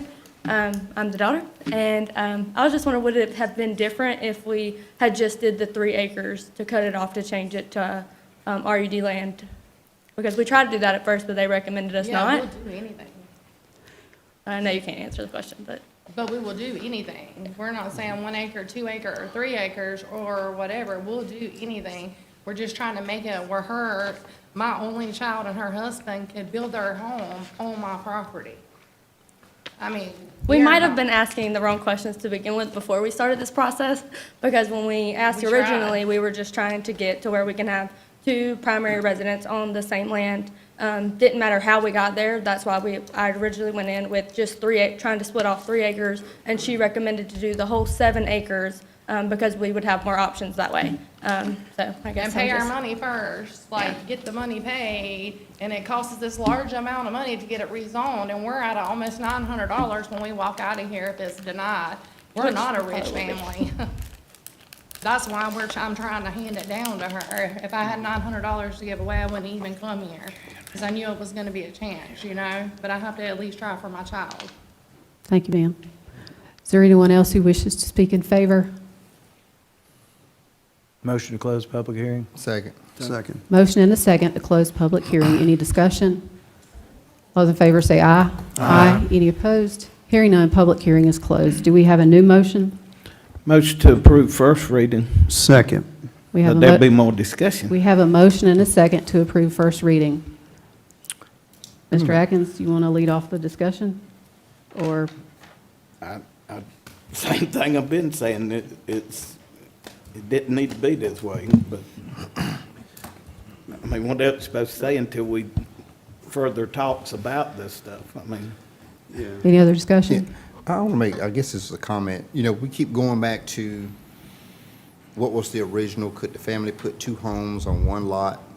And you got to realize, if you have a home on an existing piece of property and you want to build a second home on the same piece of property, unless you're going to pay for that property being built completely out of your pocket, it's very difficult for a bank to finance a second home on the same existing property when they don't have defined lot lines. It's going to be virtually impossible to do it. So that's why people have to establish a different lot line, so the bank can say, hey, if something goes wrong, we can own this, versus now getting in a fight with the original property owner. Now the whole piece of property is tied up into one loan, and if something goes bad with one, the bank comes and gets it all.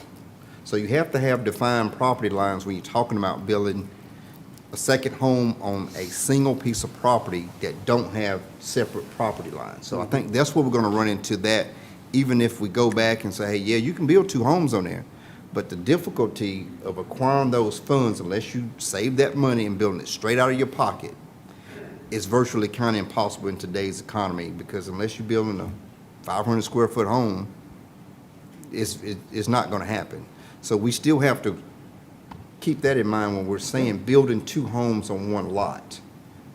I think we've kind of, I agree Yeah, wholeheartedly. and I think that's where we need to bring this back to have a further discussion around this, because I think that these are discussions that we need to consider when we look to modify the recode on this thing, and that's a very, very important discussion we've got to have around that. But again, point well made. I agree, but I think that's definitely going to have to be part of it as we move forward. Any other discussion? Yeah, I'll just say that, I guess when you look at options, right now, the options are to wait and not do anything until we address what we're going to do with AGC, build an accessory use, and then if you build the accessory use, then I guess cross your fingers that we all vote and approve something that's in their favor, and then they can divide it. They can actually parcel it off and deed it separately. Agreed. Any other discussion? This one's a little bit easier for me, because I know prior to recode that you could have 2 primary dwellings on a lot this size. So this one's, to me, looking at the map, and understanding the family exemption and the purpose of that.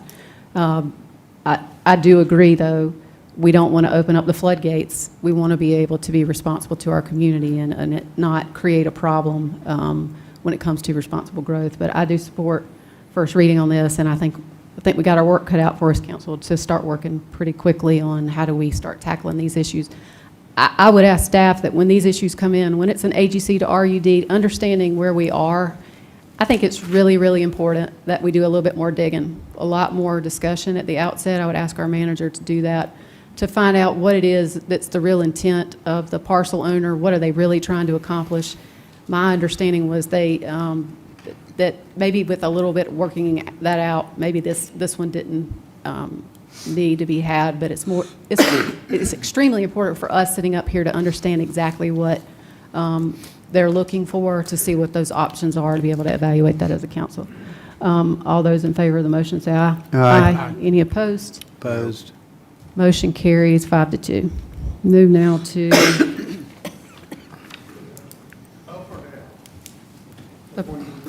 approved first reading. Item number 4, rezoning action. Hold a public hearing and consider first reading, case number 24-58, tax map number 52900000061 to rezone from AGC to RUD, 5.2 acre parcel in District 4. Well, here we are again, AGC to RUD. This request is for a property that's just over 5 acres on Ogden Road. So here, the applicant proposes to rezone to the RUD district to split the property into 2 lots, one for each of 2 existing dwelling units. So you can see there's a dotted white line representing what that hypothetical subdivision could be. So here's the zoning district map. So you can see it's not dissimilar to some of the other applications, surrounded by AGC as a district. Here, the future land use designation, however, is rural residential, a little bit different designation than some of the others. Staff recommends approval. It's consistent with the comp plan and the future land use map. That RUD district that they are requesting is consistent with the future land use designation of rural residential. RUD is consistent with the surrounding character of the property uses. And those are similarly sized lots to some of those that are nearby on Sims Road and Rambo Road, and there are no new dwelling units proposed as part of this application. And by a 7-0 vote, Planning Commission also recommends approval. Any questions for staff? Can you go back to the picture that has the homes on it? Because it appears that there are already 2 homes on these 2 lots. Yes, sir. So we're just giving, let's say, the second home a defined property line now. That's That's right. basically what we're doing. Yes, sir. Yeah. Well, any other questions? So this one was interesting to me because I think, can you go back to the map that shows? No. Was there another one? Right. So as I understand it, this property was subject to a subdivision plat, where they were all 5 acres. I'm looking at, which one is this one?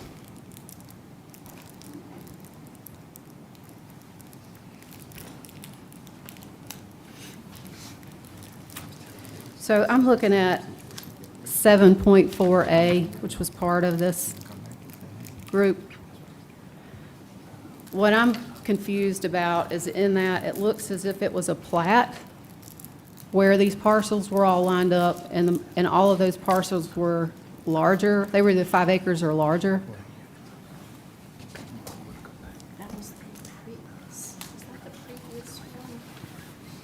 Are you referring to Exhibit F in the staff report? No, Were you looking I'm at on the page right one. 9? It's page 218 of the council agenda packet. Exhibit F plat, yes. Yeah. All right, so it looks to me like, is that part of a common plat? That folks, when they purchased their lots, they agreed to purchase the lots those size? We'll have to follow up with you on that one. I don't have that information that they would have all obligated to have 5-acre or greater lots, but I can But I guess certainly all find those out. lots are 5-acre lots or greater.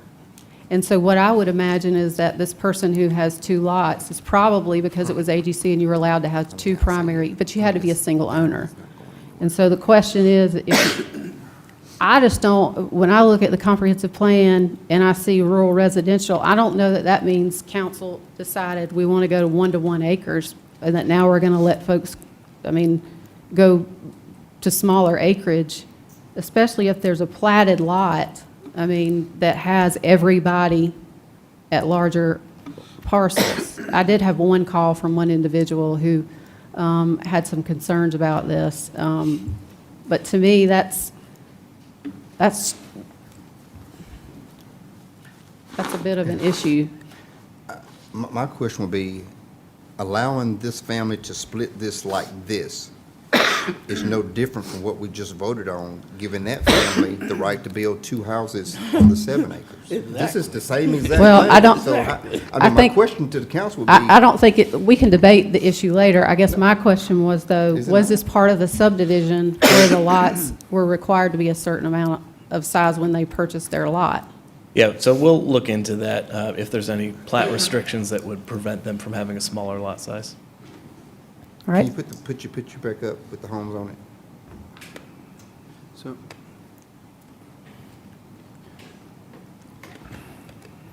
And the total acres of this is 5.2.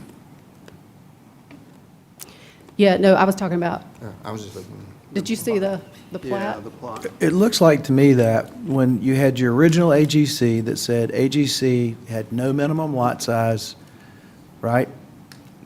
And you could create a subdivision, no, 3-acre lot, average or greater? AGC, when it was first created and ever since, has been a 5-acre minimum. Okay, well, It was a these lots, special type of use that allowed you to have a smaller lot size than that if you did, it was a use called residential neighborhood, single-family detached development, something Right. to that extent. That is a specific use that would allow a 3-acre average and lots as small as an acre. That's not what this. right, so subdivision that's what I'm asking, because it looks like on this diagram on page 9 in our packet, these are 5-acre plus lots. So my question is that what happened here originally? Somebody took their farmland and it was zoned AGC, and they developed it, however whatever the terminology is for, is that what happened here? Well, we'll follow up on that plat. Okay. Because when you look at this, all the property around there is still zoned AGC, but they're all very similar. So if you changed it from AGC to RUD, somewhat the same thing, now we're going to trigger maybe everybody else in that area, but they're already 5-acre plus lots. I think that's what just makes this one a little different for me, because when folks bought their lots, it looks like they bought them all knowing they were 5-acre or more lots, and that's what everybody did. Now, the fact that you could build an accessory dwelling beside it, which is what this looks like, what happened, does that then mean you split it up? In this context, this finite context where there's a plat that says, hey, folks in this neighborhood, everybody expected you to have 5 acres to your lot, and now one person, we're going to split it out. I think that creates an issue. But do we have any other questions? It's just a very complex. Any other questions for staff before we at least hear from the public on these? I have one quick question. Just clarify for us why staff approved this one.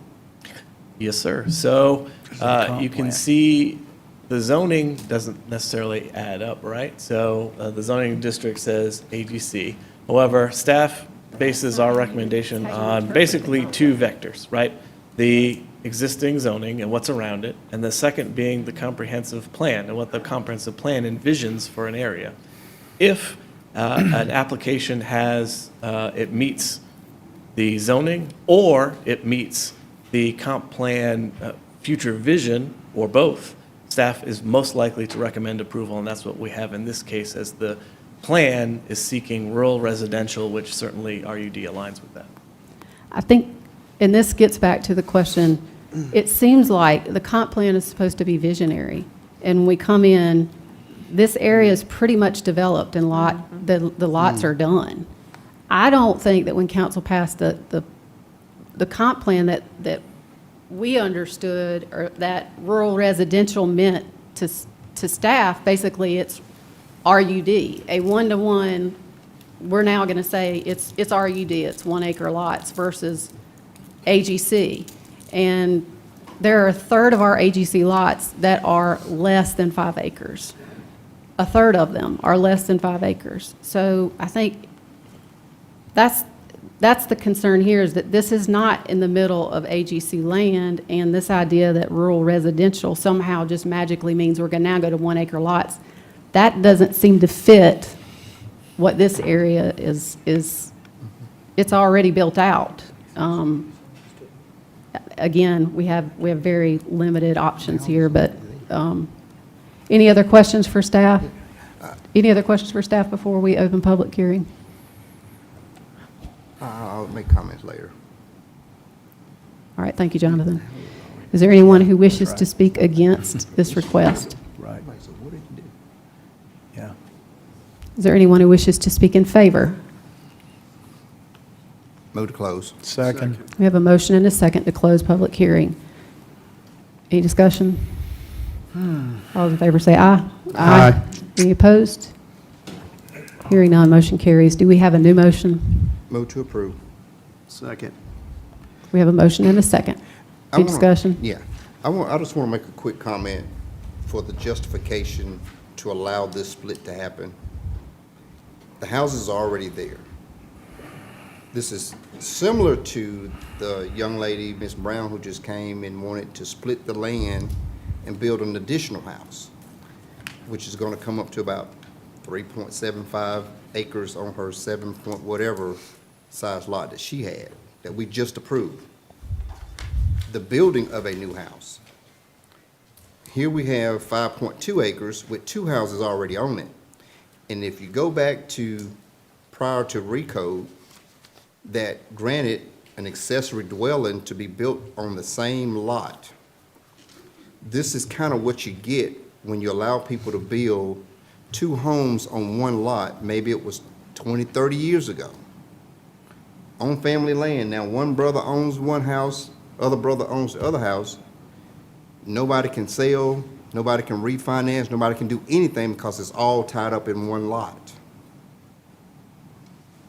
Imagine now, I'm wanting to move away from my brother Andy. I can't sell that house because it's tied up in one chunk of land. You got to know how the real world works when we're making these decisions that we're putting on paper. I can't sell my house because it's tied up in family land. I can't refinance to fix the roof. I can't refinance to fix the foundation. And if we tell this family, no, they can't split this, somebody's going to suffer by what we decide to do. Now, how is that protecting somebody's rights with their land? It makes it real difficult. We can make decisions on paper, but how does that translate into the real world of affecting people's life, livelihood, or living situations? If you don't know that's how that works, it's easy to say, no, we can't do it. But the houses are already there. We're not giving permission to build a new house. We're basically giving them a new property line. I don't know if the same family came back, the same piece of land, and wanted to build a new house, I think that's a different situation. But here, when we just approved 2 houses an additional house being built, but we got 2 houses already here, what are we gonna do? You know, I hate that the applicant wasn't here to kind of clear up what the intent was or what the need to do this now. And you about figure with it, if they're wanting to put a property line to these homes now, somebody's probably either needing some work done to the house or probably looking to sell. Otherwise, if they're going to stay in the house and didn't need any financial or anything was going to change, they can just live there and leave it like it is. But something's about to change, something is going on to say, hey, we need to establish a property line, whether it's going to the bank to get some repairs or selling. And so I'll do my best to try to locate the property owner so that they can come and say, hey, this is what we got going on. Because we talk about doing stuff and helping people out. It's not like the house is going anywhere. The houses are still there. It's gonna be two families living in these two houses, whether we say yes or whether we say no. But not knowing their personal situations, I don't see a problem with allowing the establishment of a property line for both houses versus both houses having one huge property line. Just makes sense to me. Madam Chair, on page 6, if you look at the parcels, there are other parcels in the area. One is 3 parcels away that has already been subdivided. And then there are, I don't know, 1, 2, 3 kind of southwest of those 3. And they're scattered all over the place in here that have already been subdivided, if that matters, if y'all aren't looking at this particular slide. Any other discussion?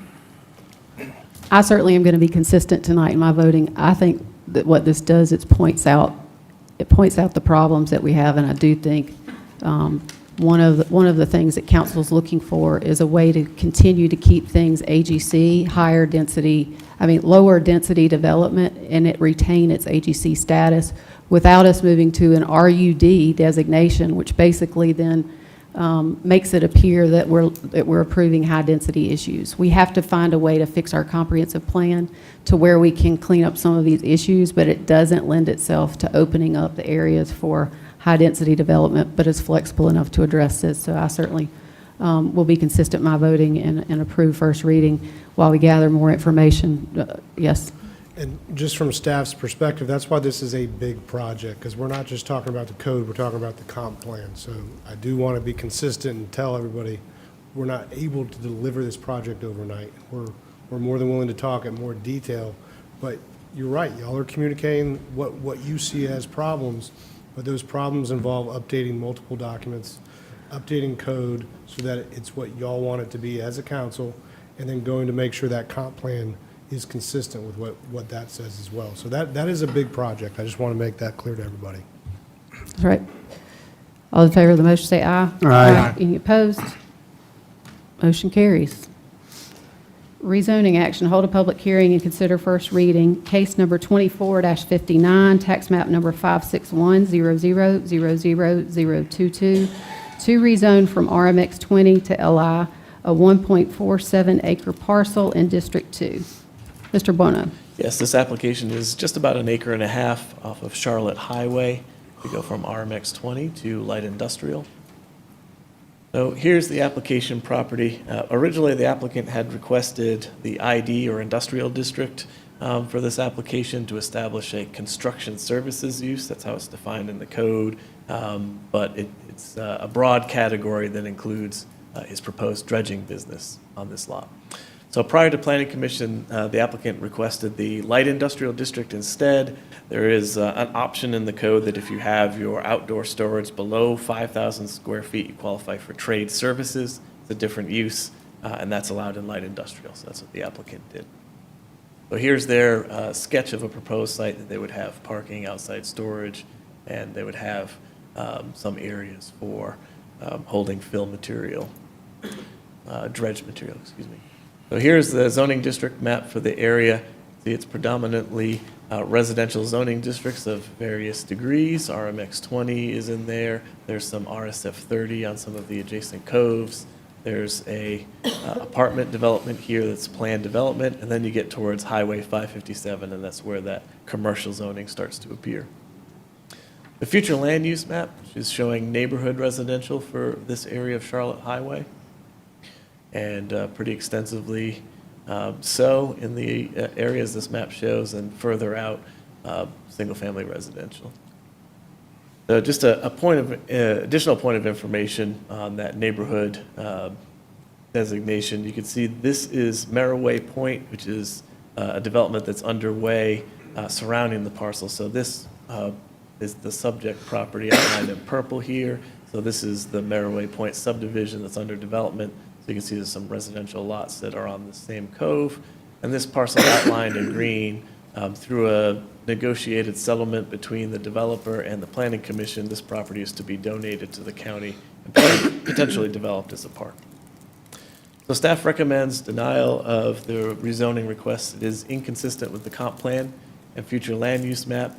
The light industrial district is not consistent with the neighborhood residential designation. Now, that designation does contemplate some situations where non-residential uses might be appropriate, but those include being located at a major intersection and serving neighborhoods, and this use doesn't match up with that. The light industrial district is out of character with the surrounding area, covered that on the zoning map. A lot of zoning districts and zoning uses here, including apartments, Merroway Point, and some of the older lakefront lots that are areas around there, and it may be considered spot zoning. By a 7-0 vote, Planning Commission also recommends denial. Now, the commissioners stated support for the proposed business as a needed service, and I think you've heard some testimony earlier tonight to that effect, that it is a needed use, but they ultimately concluded that the subject property is not appropriate for light industrial. Thank you, Jonathan. Any questions before we open the public hearing? Yeah, I'll ask. So are there 3 permits out there right now that are approved for dredging, 3 companies that are approved for dredging on Lake Wiley?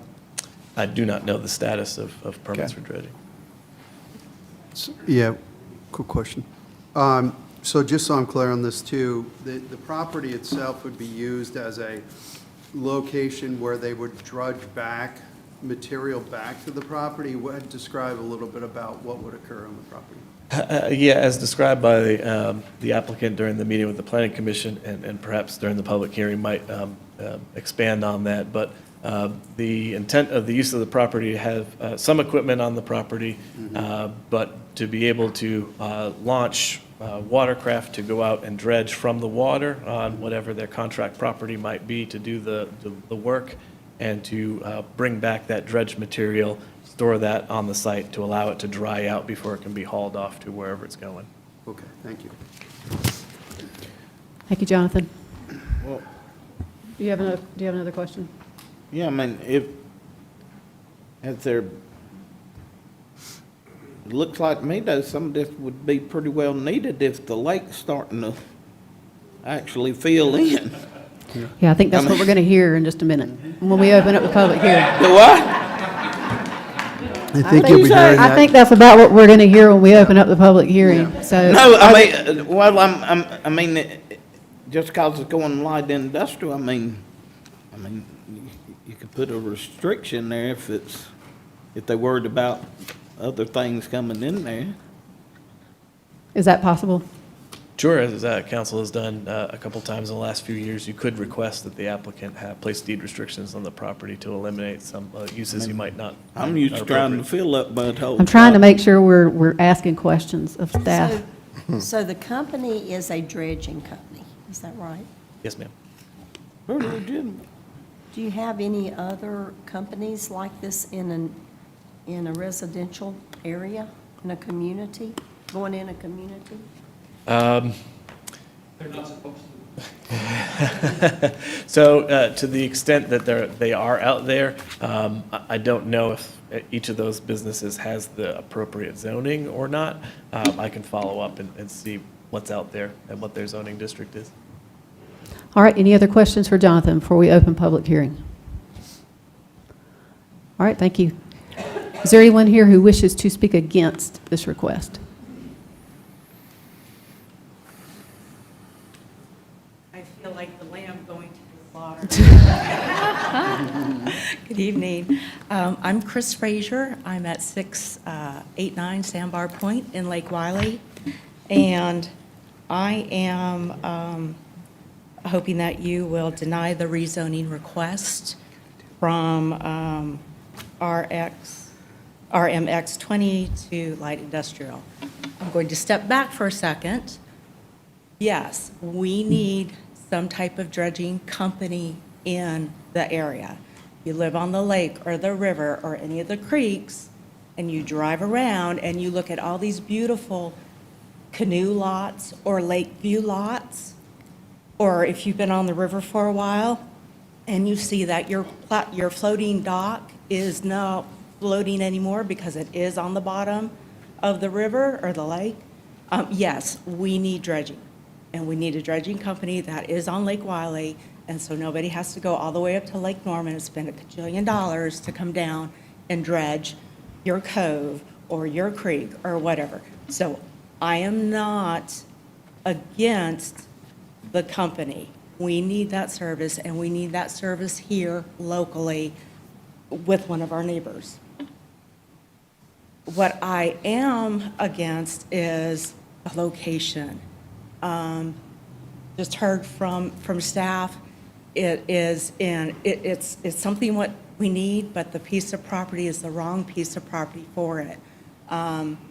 Somebody up on the dais just said, you know, our comp plan and our future use plan is supposed to be visionary. And we're dropping a light industrial use, perhaps, in the middle of a heavily dense neighborhood area. And it's just not a good fit. So again, I support the service. I need the service. I'll be one of the first people to call the person if this happens. But it's just the wrong use in the wrong piece of property. Thank you. Thank you, ma'am. Anyone else wish to speak against this request? Is there anyone who wishes to speak in favor?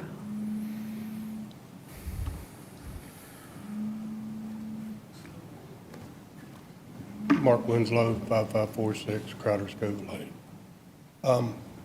I do have a question before I can, for the zoning. You can ask the question and council can figure out how to, Can we get a definition of light industrial? that's something that I can answer. Are you talking about now? Well- There's actually something in the zoning code that lists out what light industrial is, so. That has a lot to do with the argument, If you want to make your comments about, in my opinion, if you see across Buster Boyd Bridge, you've got full commercial use from there all the way past 274-49. When you turn on 49, headed towards York, full commercial use, except for a couple of high-density multifamily developments and these townhomes that's more detrimental to our community in these high-density neighborhoods. But we've got Tractor Supply. I don't know, is that considered light industrial? Is that considered general commercial? What makes those determinations? Dock masters, are they considered in this same type of work? It's not, they don't do the dredging that I know of, but they do the dock building. He does the riprap work. He does multiple different things. Right across the street, we've got a mulch yard. That considered light industrial. None of these, all of these are on the corner of a neighborhood. None of them are on your major intersections. None of those are conforming to what the limited information we have here on this board. 1.4 acres, a deed restriction. This would not, for him hauling in and out a private company, it's not like we're opening up a trucking company. I don't see how this is. I read through the report. One of the concerns was if the equipment could get under the bridge or not. I don't see where that's zoning's question. That's the owner of the company's question. So yes, I'm for it. thank you, sir. 100%. Is there anyone else who wishes to speak in favor? Please just come forward if you.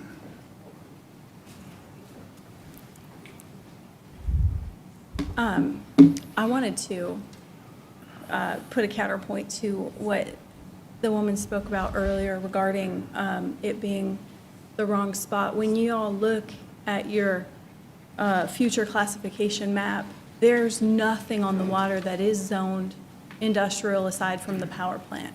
So if someone is attempting to put in this highly needed dredging business, it doesn't matter which lot they find, it's going to require a rezone. And this location for this rezone is just off of a principal arterial, 274, and there's nothing being planned to be constructed east of it. The residences are all going to be the west of it, and so they're going to have to drive past it, but it's not like it's right in the middle of a neighborhood of families with kids running around, and then you've got these big trucks driving past. It's all the way on the end, close to this, 45 mile an hour, 5-lane highway. So I would argue that the location is actually pretty ideal if you're trying to find something that is appropriate for this. It's one of the better spots to do it. And given the massive benefit to the community, where my understanding is that Duke has, assuming that this rezone's approved, Duke is going to permit him to dredge a channel through this area where we're all being landlocked for his boat to get in and out. And that benefit to the community is just invaluable for us to all be able to get out to Papa Doc's. And this neighborhood that's going into the west, if they're then able to take their boats and run on out to a restaurant or go enjoy the larger areas of the lake because of the service provided, if I were buying a house over there, I'd be thrilled to have them moving that company in there and opening up access to the lake for me instead of just being at the end of a pond. It's, there you go. That's what I have to say. Thank you, ma'am. Thank you.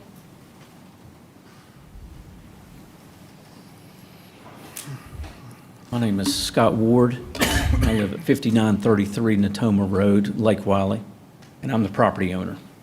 I'm here in support of Todd, and there's some things. I did watch the Planning Commission at home. I watched it, and there were some things said that didn't really hit, like serving the neighborhoods. They say it doesn't serve the neighborhood, and I think this young lady spoke about it would help the neighborhoods if they could turn canoe lots into dockable lots, and which makes the lots more valuable, more tax dollars. It helps the win-win-win for everybody. If there's an issue, I know that one of the maps, the future map, and then the one that exists now, there's some PDs around. They say this is spot zoning.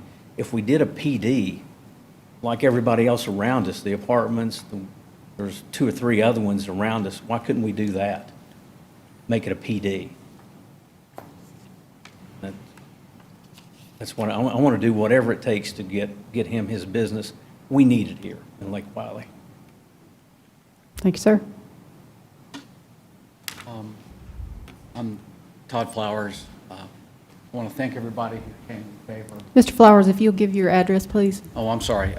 My name's Todd Flowers, 19012 Kahlua Circle, TEK, South Carolina. Thanks, sir. Been on the lake for 25 years, been a boater, seen it fill up, been in the marine contracting business now for about 7 years. See a need, like everybody's been talking about getting affordable local dredging. And she said it right. It's very hard to find a spot. We think this spot is ideal for this type of operation. It's really just a marine staging area to where we're allowed by Duke legally to take material across the lake buffer zone, right, back and forth with the dredge material. We're planning on probably using hopper barges to where, to give you a glimpse of how it would really work a little bit better to find what I talked about with the group first time, is that the hopper barges would hold that material. We've been doing dredging by land. We're one of the ones that pull permits now, on Lake Wiley. And so when we do it by land, we obviously, according to the regulations, we have to put it on that property owner's land, and then we spread it out to help dry it. That there's no 3-day wait period. We can haul out dirt whenever we want. We can put it in the hopper, pull it out of the hopper, put it in, and take it out. There was some discussion last time about, is 5,000 square feet enough? Well, it's plenty. We just change how we operate just a little bit. Of course, we'd still spread it out. So I just wanted to clearly define that a little bit more for the group so they understood what we're kind of thinking and how it would work best. So, every project would be permitted, everything would be done by the rules. That's how I run my company. I was just wondering, I was asked by the group, anybody wanted to stand who was in favor of this? Wow. Okay. So, I guess that's it. Thank you, sir. I just wanted to clarify one thing. When he was sitting there going like this, showing all the residential houses right by there, they lived there, and they want it. And can you give your name and address? Sorry, Christie. Ed Lindsay, 5600 Crowders Cove Lake. Thank you, Lake sir. Wiley. My name is Michael Cox, no relation to Miss Christie Cox.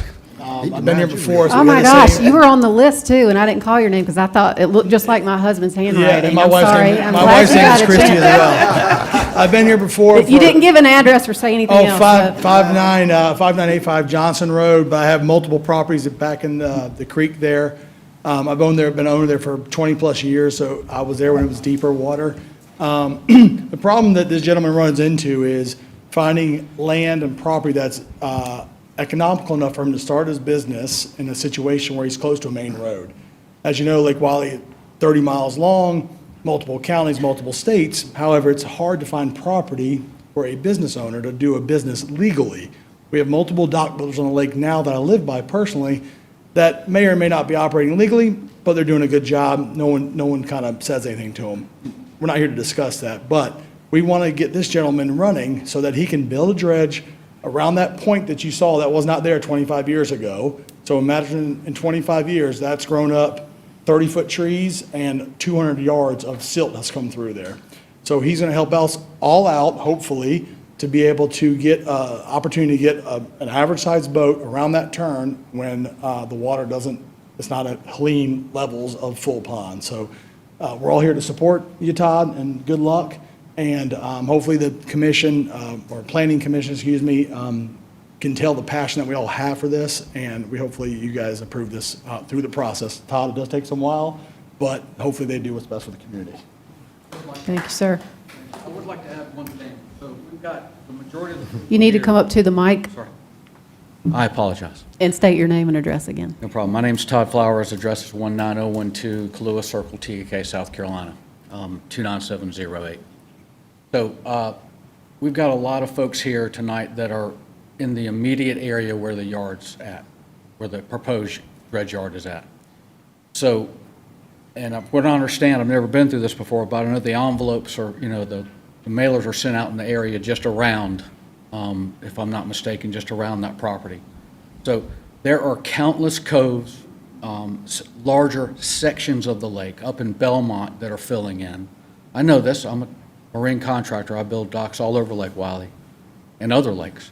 So if we were trying to put a yard somewhere else on the lake, which is very hard to find, then we would have the same or more people in that vicinity that need this service and see a need for it. So it's not just with this section of the lake, it's for the entire lake, including, other counties on the lake, because there is no local resource for what we're talking about. That's what I wanted to bring Thanks, up. sir. Anyone else before we close public hearing?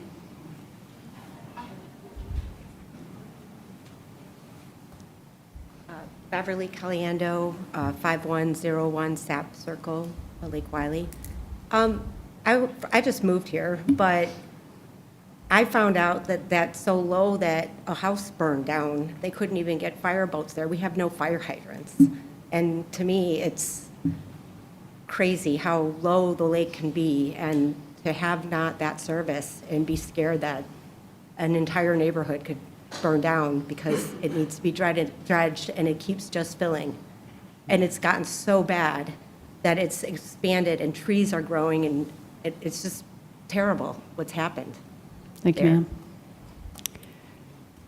I'm going to I'm going to ask that folks who have spoken once, I allowed the property owner, if you don't, if you have a comment that you think is critical, I'll allow it, but I'm going to ask folks that, Okay.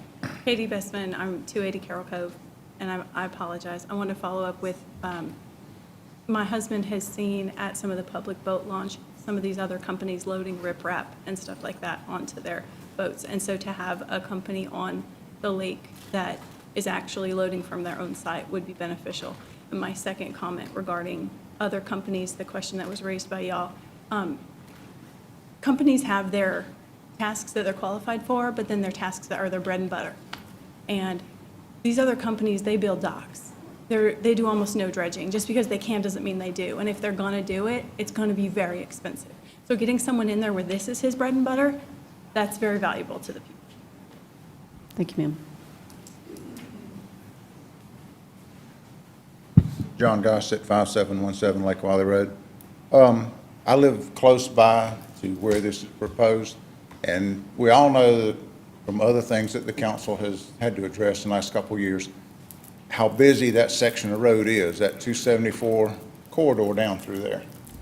But at the same time, the need for this dredging, I mean, I've read up on it recently, and there's an incredible need for the lake to be dredged. I can remember as a kid, there was a boat landing right there on the other side, on the upstream side of the bridge.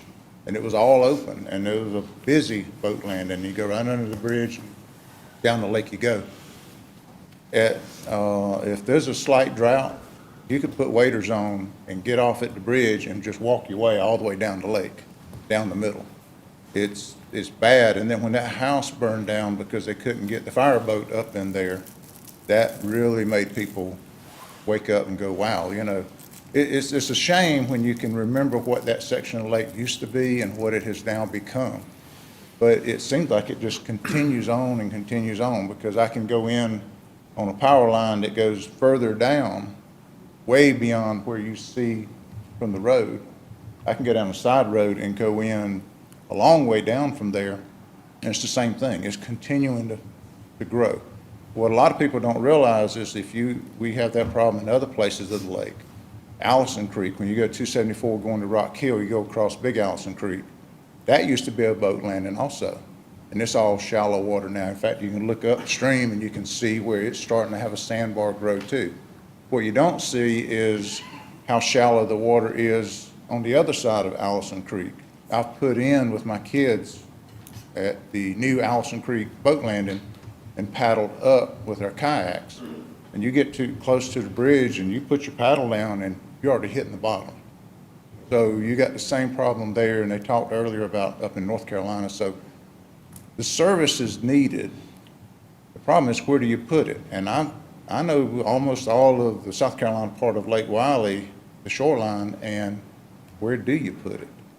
I don't know, but I know the service is needed badly. So that kind of then weighs, well, you don't want anything else on that Highway 274 corridor, but if that's the only place you can get the service, then you got to weigh that against all the needs of everybody else on the lake, and we need that service bad. If we don't, Lake Wiley's just going to turn into just nothing over the years. I'm interested in saving the lake. Best thing you can do for 274 is kill Merriway Point. Don't even let it go in. Thank you. Thank you, sir. Anyone else? We're going to close the public hearing. All right. We have a motion to close. Motion closed. Second. Motion and a second. Any discussion? All those in favor say aye. Aye. Any opposed? Hearing none, public hearing is closed. Do we have a new motion? Motion to approve. Second. Motion and a second. Any discussion?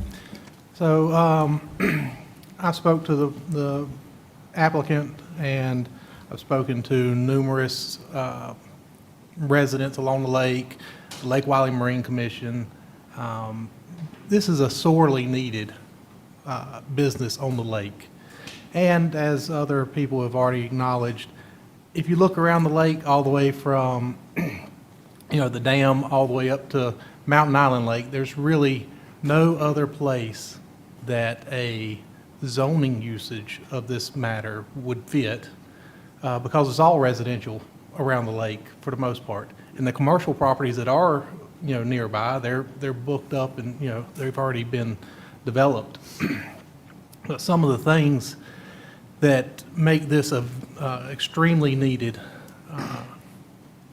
company, and that's what I'm looking at, is that, for one, it helps with safety on the lake. After the hurricane, there were numerous areas that silted in and had sandbars now that aren't on any maps and that you're only going to find by accident for right now. And it'll be a while before any maps or local knowledge is able to get those up to date. With them having the heavy equipment on the barges, they can use that to move around buoys, move obstructions out of the lake. I know other builders on the lake can do the same things, but it just helps to have somebody else. The one concern I had, and the reason that the applicant asked to change from industrial to light industrial, is because I had a fear of putting an industrial spot in the middle of all of this. But a light industrial, when it's the only type of zoning available for this type of situation, would I like it to be something else? General commercial, something along those lines? Yes. It's a small piece of property with a whole bunch of buffers on it. There's not like there's a whole bunch of industries that could be there on that one particular property. And if you look at the zoning map, while it shows that there's no other light industrial in the area, there are several non-conforming uses in the area. So if we went and rezoned all of those non-conforming parcels to what they should be, there would be, 5 or 6, 7, 8 within a mile of there that's the same zoning. And as they've mentioned, putting it right on a major road, not having to drive down subdivision roads or little Duke, used to be gravel roads that are kind of halfway paved now, and running equipment up and down those and breaking them. I just feel like this is about the only proper place for this facility, and the only reservation whatsoever is the light industrial, but there's no other zoning that really encompasses this use. Any other discussion?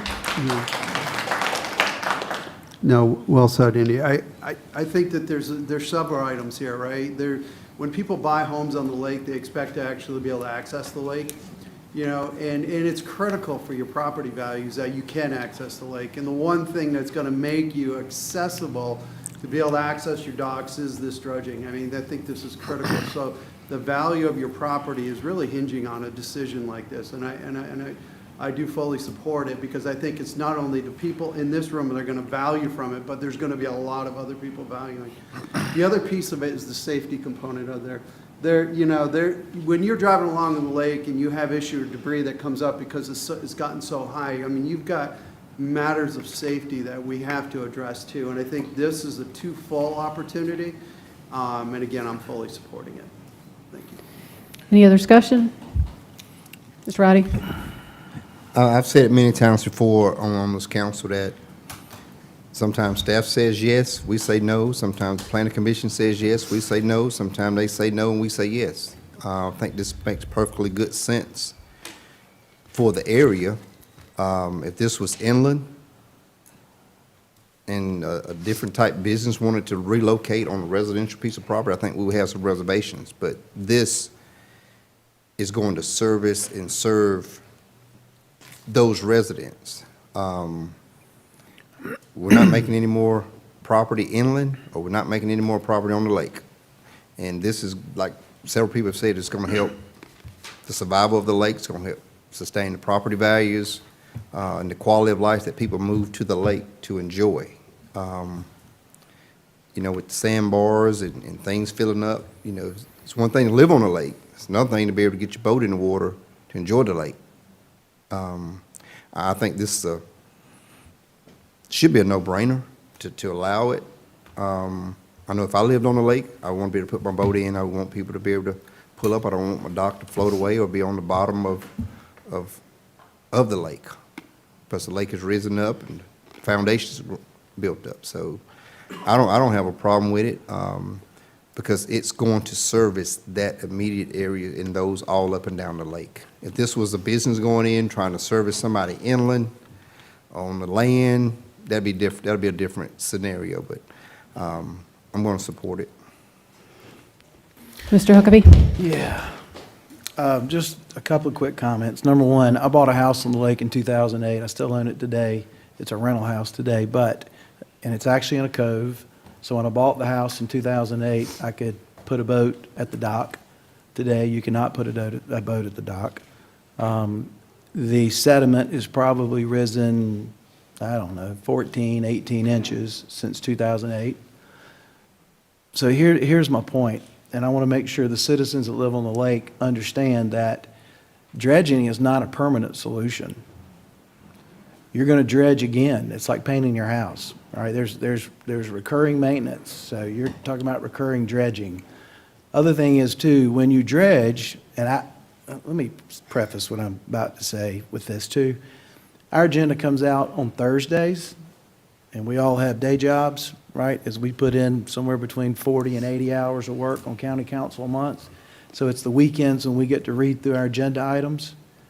So for me, if I can't, and I'm not going to bother a staff member on the weekend, I had to reach out to other people that I feel like understand the topic better than I do. So I pick their brain on what they know because it's the business that they've been in or they're in.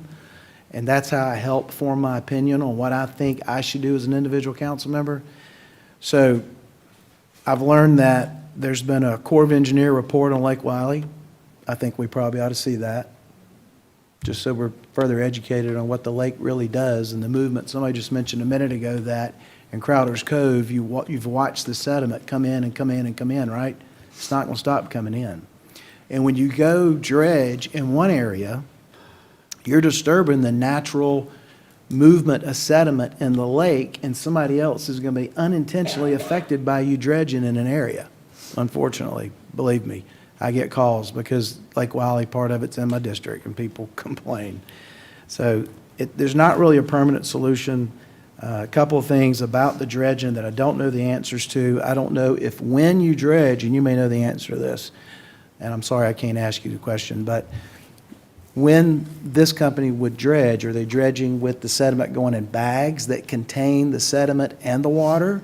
Or is it going on the barge and the sediment and the water dissipates into the water as it moves through Lake Wiley? And then when it gets to the location, is the sediment actually contained on the shoreline? Because if it's not, when water comes out of sediment, it has to go somewhere, right? It's going to go back into the lake. So I have some questions that are unanswered. I'm in favor of dredging. But I hear a lot of people talking about this being a solution to your problem. It is not a permanent solution to your problem, a little bit that I know. Any other? I'm sorry, I thought you were done.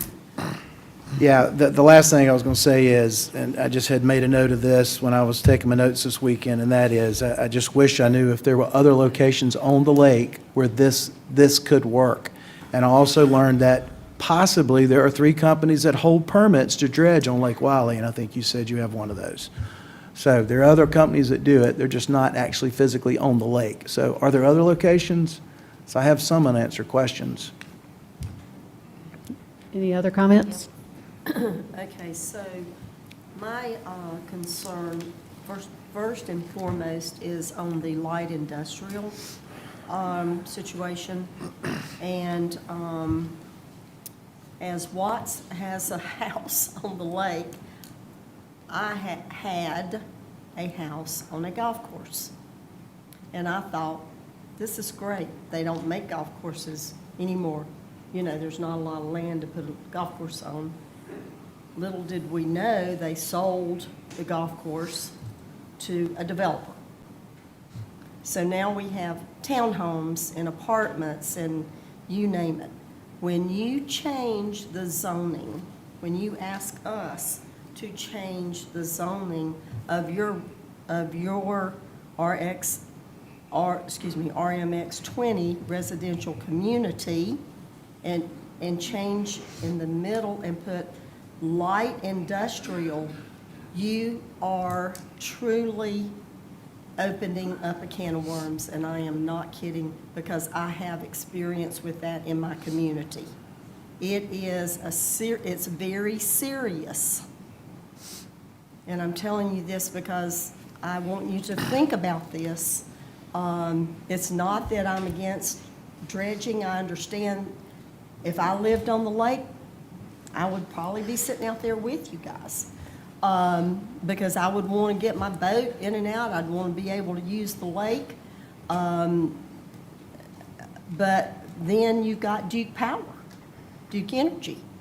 Are they going to put, I don't know, I don't think can we ask him about permits and things from Duke? Ask who?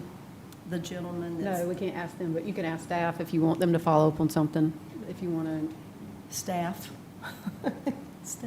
Staff, do they have good permits from Duke Energy? Because they're going to be strict They do. about this. And so I just want to know about that. But here again, I'm going to tell you that I'm not against it.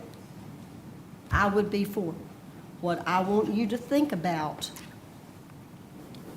really, really think about light industrial. That is a serious situation. And you think, well, he's going to be there for the rest. No. I thought a golf course was going to be in my backyard for the rest of my life.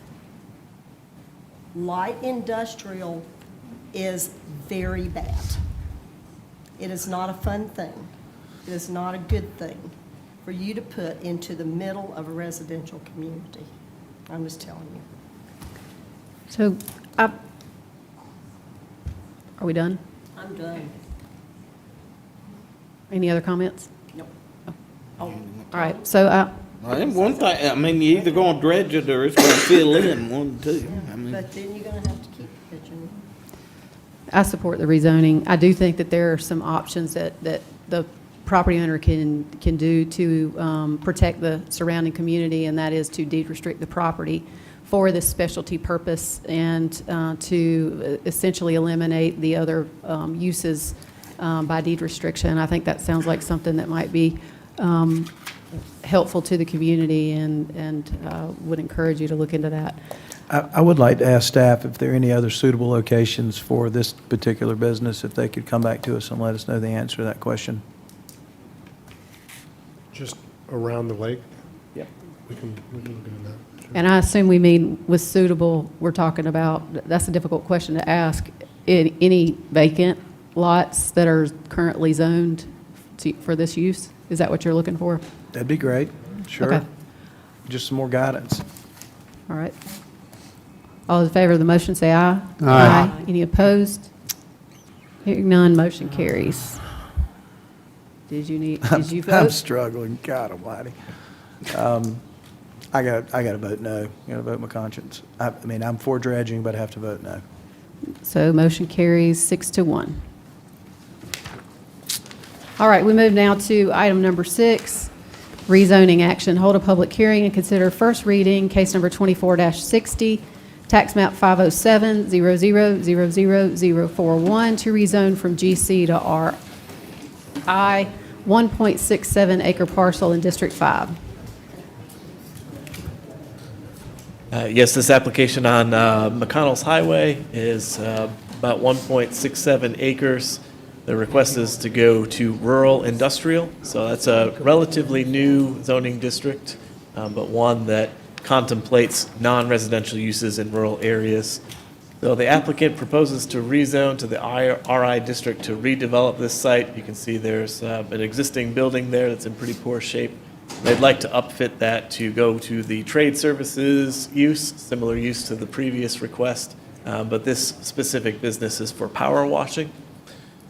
So here's kind of a sketch of their anticipated site with some parking, upfitting the building, and having some landscaping on the site, and closing some of the existing curb cuts, because you can see it's a little bit of a sea of pavement on 322 and 324 here, so they would close off some of those.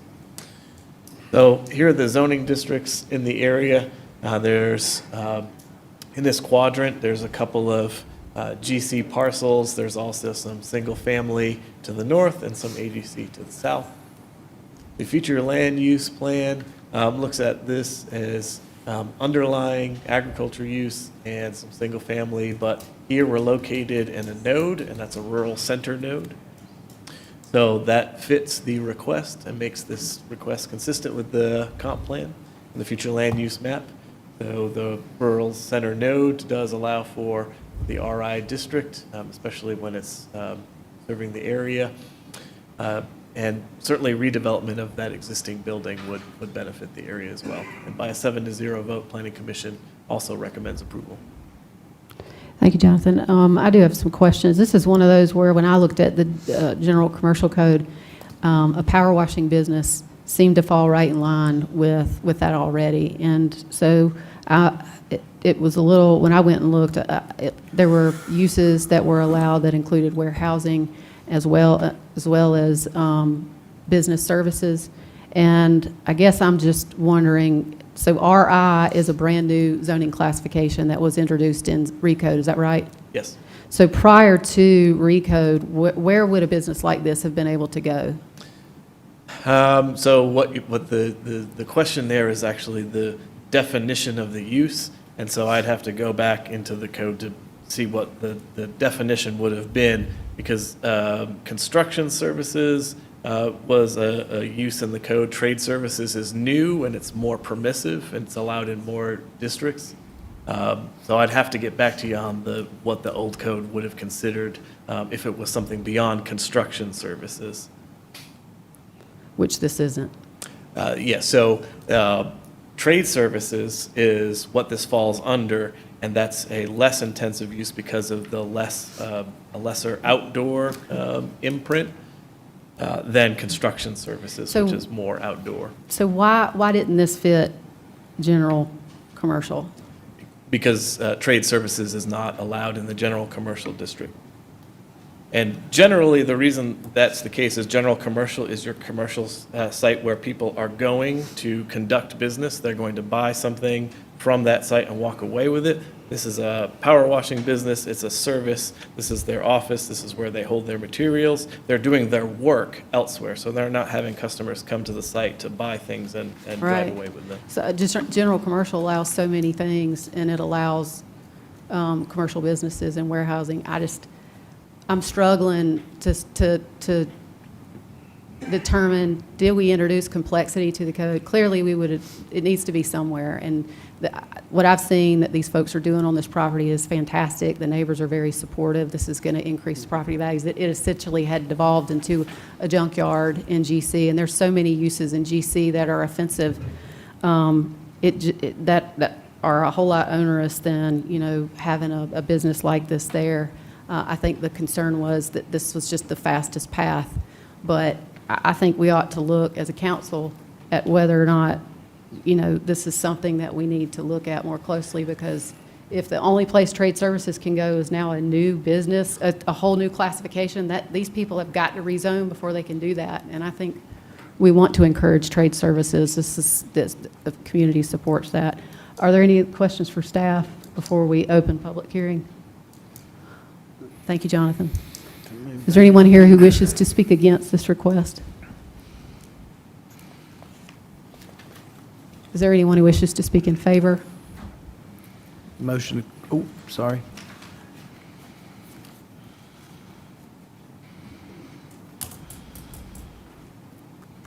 Name's Ray Egner, 4048 Lauren Elizabeth Drive, Rock Hill, 29732.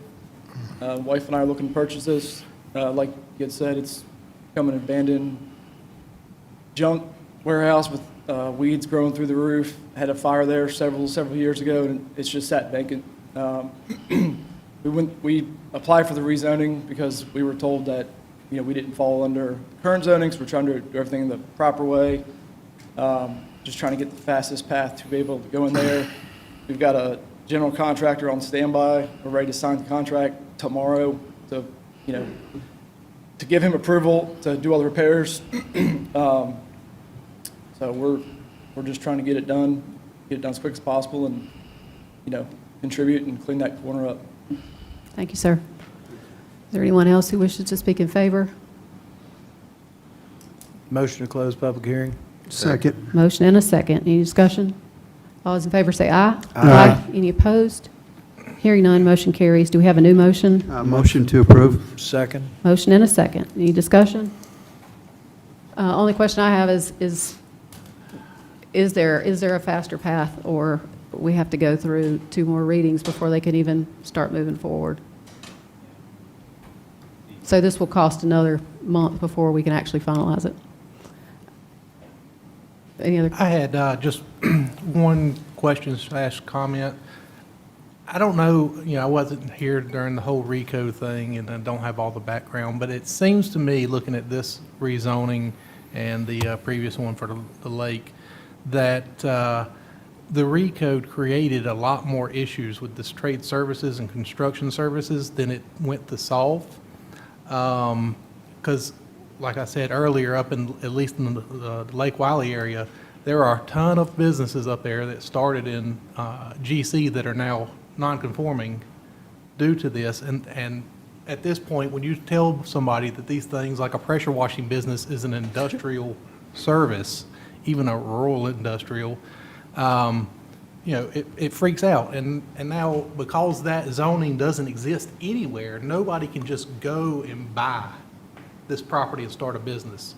They have to go buy a property, hopefully get rezoned, or try to get it rezoned ahead of time. And it looks like we just created way more effort and work and complexity than we solved. It ain't business friendly, is it? No. So, just to interject here, I think from the staff perspective, if this is something y'all want to look at, it's an opportunity to assign it to the Planning and Zoning Committee. I know we've got a lot of things we're looking at the code, and we could have the Planning and Zoning Committee look at this, but this is, the more we throw at studying and better understanding and improving, the bigger the work becomes. And so, my preference would be to tackle, the rural zoning first. Maybe y'all want to make sure this is a part of the scope, and you add this in, and if it's a bigger problem, then it becomes its own project. But I think, we're hearing y'all, but it's a bit. I think in this particular case, I think it would be helpful for legal to take a look at whether or not it did already fit in general commercial. I mean, I think it should have. I think there was a path for that, and I think that's part of looking at that. But if now all trade services, there is no zoning to allow for that, then I do think staff needs to look at that. I don't know that that's something to assign to a committee just yet. I think staff would need to look at that. If it helps inform this discussion, the previous use on the lake was also trade services, and they're going to light industrial. So it's allowed in more districts than just RI. So you don't need to rezone to rural industrial if you want to do trade services. There are other options. Just wanted to make that clear. No, but RI is a brand-new zoning classification. What I heard, it was created to address the trade services that weren't allowed.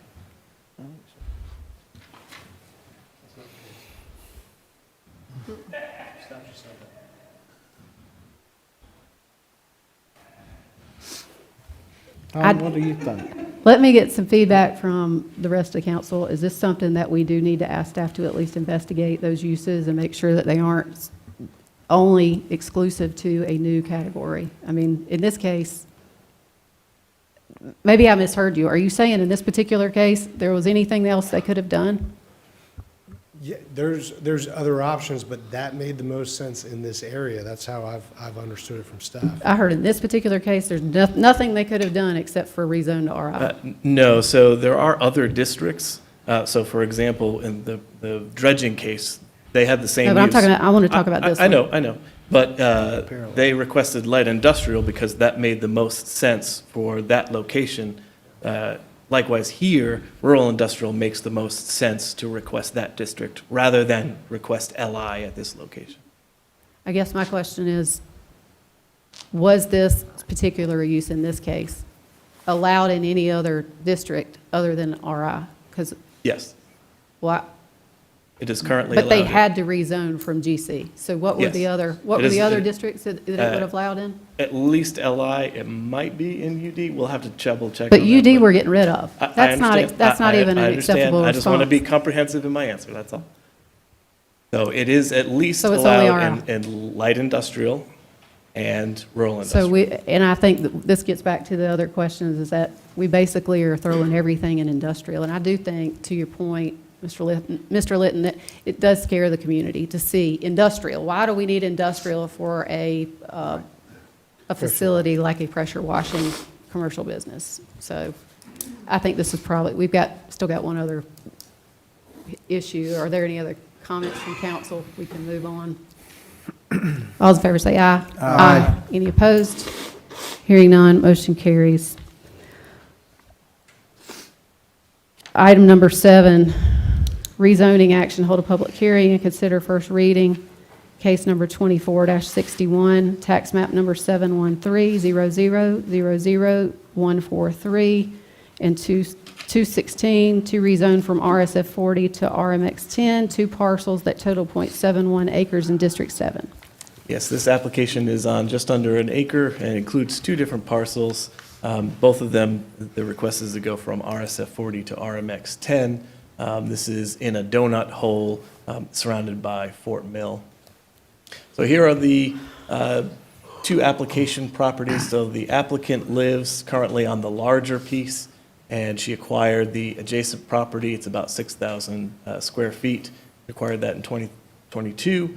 And the proposal here is to reapportion acreage between the 2 parcels to make that smaller one a little bit bigger, have some more building space on it, and to build a new dwelling on it that has frontage on Old Nation Road. So here's the zoning district map. You can see it's just a monolithic block of RSF 40. All this gray hatched area is the town of Fort Mill around it. The future land use designation is municipal infill. So in cases where the plan has municipal infill, we defer to the comprehensive plan of the surrounding jurisdiction. So this is what Fort Mill's land use map looks like. So here in this area that we're talking about, their future land use map calls for residential low density. So that's the lowest density category that they have in their plan. And a description of what that designation is for their plan. They're looking for lots of 25,000 square feet or greater, so a little bit different than the requested districts of RMX 10 that would have your minimum lot size at 10,000 square feet. So staff recommends denial of the request. It is inconsistent with the comp plan and the future land use map designation for that infill for Fort Mill. RMX 10 is not of a matching scale with the existing established neighborhood that's around it on Old Rich Street and Old Nation Road. RMX 10 also does allow higher density residential uses such as quadplexes that are not found in the area, and those would not match Fort Mill's plan either. And by a 7-0 vote, Planning Commission also recommends denial. Any questions for staff? What would be the recommended zoning? The district that it's already in, RSF 40 would be an appropriate district. Bless you. Any other questions? Yes. On the application, I think it's a she, if I remember. I've got it pulled up, just not looking at it right now. But anyway, she's looking for a sewer line connection. Is there another solution to getting her a sewer line connection other than rezoning? For the I'm existing going to pull home? it up. Pardon me? I think it's for the new house. Yeah, she says sewer line connection, I have to pull it and read it. And then she says to have more distance between the houses. That's what she put on the application. I'm just trying to understand what she's looking to accomplish, and does it even have to be rezoned to accomplish it? There's an existing house already on it. Yeah, but it must have a well and septic maybe? Pardon me? Yeah, I think it's for the second house. Right, but she's trying to get sewer to the second house, and it must have a septic Septic tank tank. now, right? Yeah, I'm sure there are limitations with the current 6,000 square foot lot that would make it more difficult, more challenging, and perhaps require a smaller building to place another home here at this location, so I'm sure that's part of it. So she used to be, And the applicant's been patiently waiting next to me all night, so you might have questions for her too, or she can help fill that in.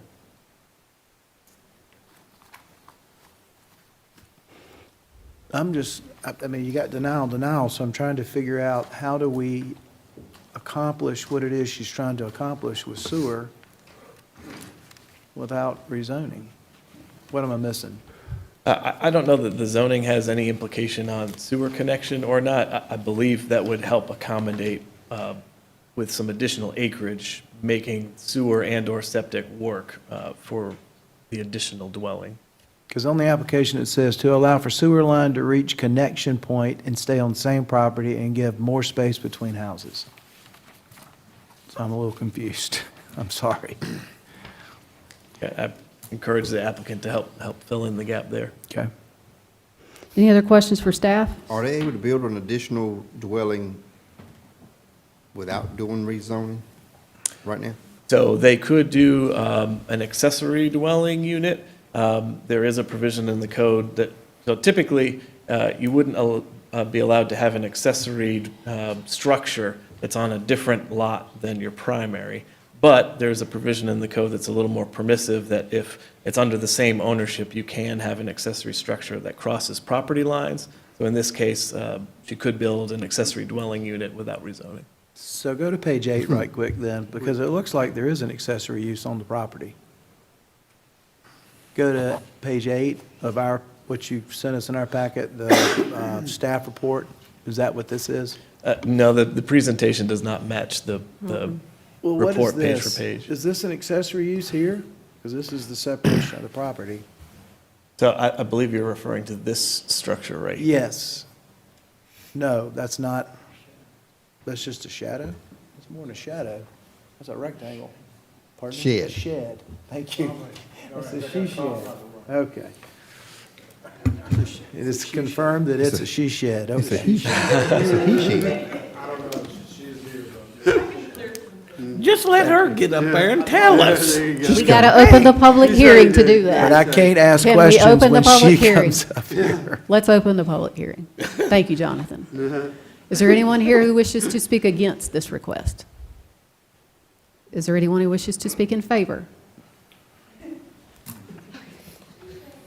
My name is Agnes DeBlasi, 106 Ridge Street, Fort Mill, South Carolina. Okay, so I own both properties. Would you mind flipping to the other one? No, that, okay. So I own both properties. The one property, the smaller property is the one that I acquired. It's a non-conforming lot. However, I was approved to build on that lot, but I also had given Karen some information that you guys have in your person there, the little packet. And one of the things is this sheet here. So if you look at how the plan layout is, all these lines is actually the lines for that lot. So it's tight, I mean, really tight. So I wanted to open up that lot a little bit to give some room, and that's the breathing room that I was looking for between the two lots, okay? Along with that, if you look at the other lines going, the ones in the center, the sewer line would go from, here's the same, sewer line would go from the house to the manhole. And I was hoping to keep all of that on the same property. That was the goal of having the sewer line being on this property itself. So there was a twofold. I wanted more room to build on that property, and I wanted the sewer line to stay with that property. Part of the reason why it was denied was there was some confusion regarding the restriction on the deed on the new property. Ann Springs Greenway land holding, it's called Clear Holding. That's who I purchased the property from. They put a restriction that they didn't want, and the restriction said that I can build a similar structure, and that's noted in the next paper, I can build a similar structure, a shed, or a garage on that property. When it went to planning, it got confused where they didn't read that on the deed. This is from Daniel Mummy, who is the senior vice president. He's the person who I acquired the property from, and Greenway. And you'll see, if you read on this, it says the deed allows you to build a similar residential structure. And if you go down where I highlighted it, it says, if you are looking to build something for yourself to live in, this is what we set the deed up to allow. What we were restricting was your ability to build a house on the property and turn around and sell it. I want this property to be my retirement home. That's the sole reason why I wanted to buy the property in the first place. I want to buy that I want to have that property, build my retirement home, sell my other property, and have them as a separate situation. And that's really the nuts and bolts of it all. I have approvals for the water from Fort Mill. They already approved the water that I can do the sewer. I have the water lines there. I have Duke Energy there. Like everything, all the utilities are on the property and accessible to me. I was approved by planning. I have a letter from Marion Ray that the planning approved me to build even on the conformed lot, the way that it was. So it's already gone to permit. The permit office is actually just waiting on me to get the J manual, which is the HVAC, some information, and the energy efficiency of the house. So it's ready to go, but I just, that's why I'm asking. And I didn't even want to rezone. They told me to rezone because I can't just take a subdivision and put it on that property because it changes the 2 square foot plots, you know what I mean? So so I'm hoping that. Jonathan, can we get you back up here so we can ask you some questions after that? I just want to ask some questions. So I'm looking at this lot, and it looks to me like this picture. There's already a house there, and then there's this parcel right beside it. Yes, ma'am? So the applicant lives in this house, the big one, The big one, yes. currently. Yes. She wants to live in the one behind her, behind it, He wants to build a new home on this lot. on the lot beside it. Beside of it? And will end up selling the big lot? Yes. I guess I'm Explain that confused in this lot, in this exchange is it currently zoned to allow 2 separate homes? With 2 So- different owners? They are both in residential districts. And so the request here for the rezoning is so that the property line can change. Because right now, that's a 6,000 square foot lot, and then the existing lot is not 40,000 square feet. So the request to subdivide is going to make that lot even smaller, so it has to go to a smaller zoning district that would allow the But I smaller guess size. my question is, it currently is, it allows 2 different structures. Yes, Okay, and those 2 different structures can be owned by 2 different people. that's right, yep. Okay. So as I understand the request, she wants to make this larger lot smaller, make the back lot bigger. We're still ending up with 2 houses, and I guess these houses have different road frontages. This one's going to have access on Old Nation Road, and the other house is in that subdivision, Rich Street. Is that right? I don't know that the access for this lot has been determined yet. There are a couple of different outcomes, so she could get an encroachment permit from, I think this is a state road, so DOT for a driveway here. If they're not willing to consider that, she might be able to have an access easement that comes through the existing lot. Okay. We still are in public hearing, but I did want to clarify some stuff with staff. I thought it'd be easier. Does anybody else have any questions for Jonathan before we go back to the public opening? My question would be the access. Because it looks like we're creating 3 lots if we do this correct. No, we're doing two. It's, So, we're maintaining two houses, two independent ownership. She's just making it larger, It- a lot it's larger. split. She's About evening every up the house. lots is what she's doing. So the new property line is going to be which dotted line? so here's the This existing. Jagged in the middle. Yeah, so Gotcha. this property line would go away, this hatched, this dashed black line, and about here-ish That's the new would one. be the new Gotcha. split. Who enforces deed restrictions?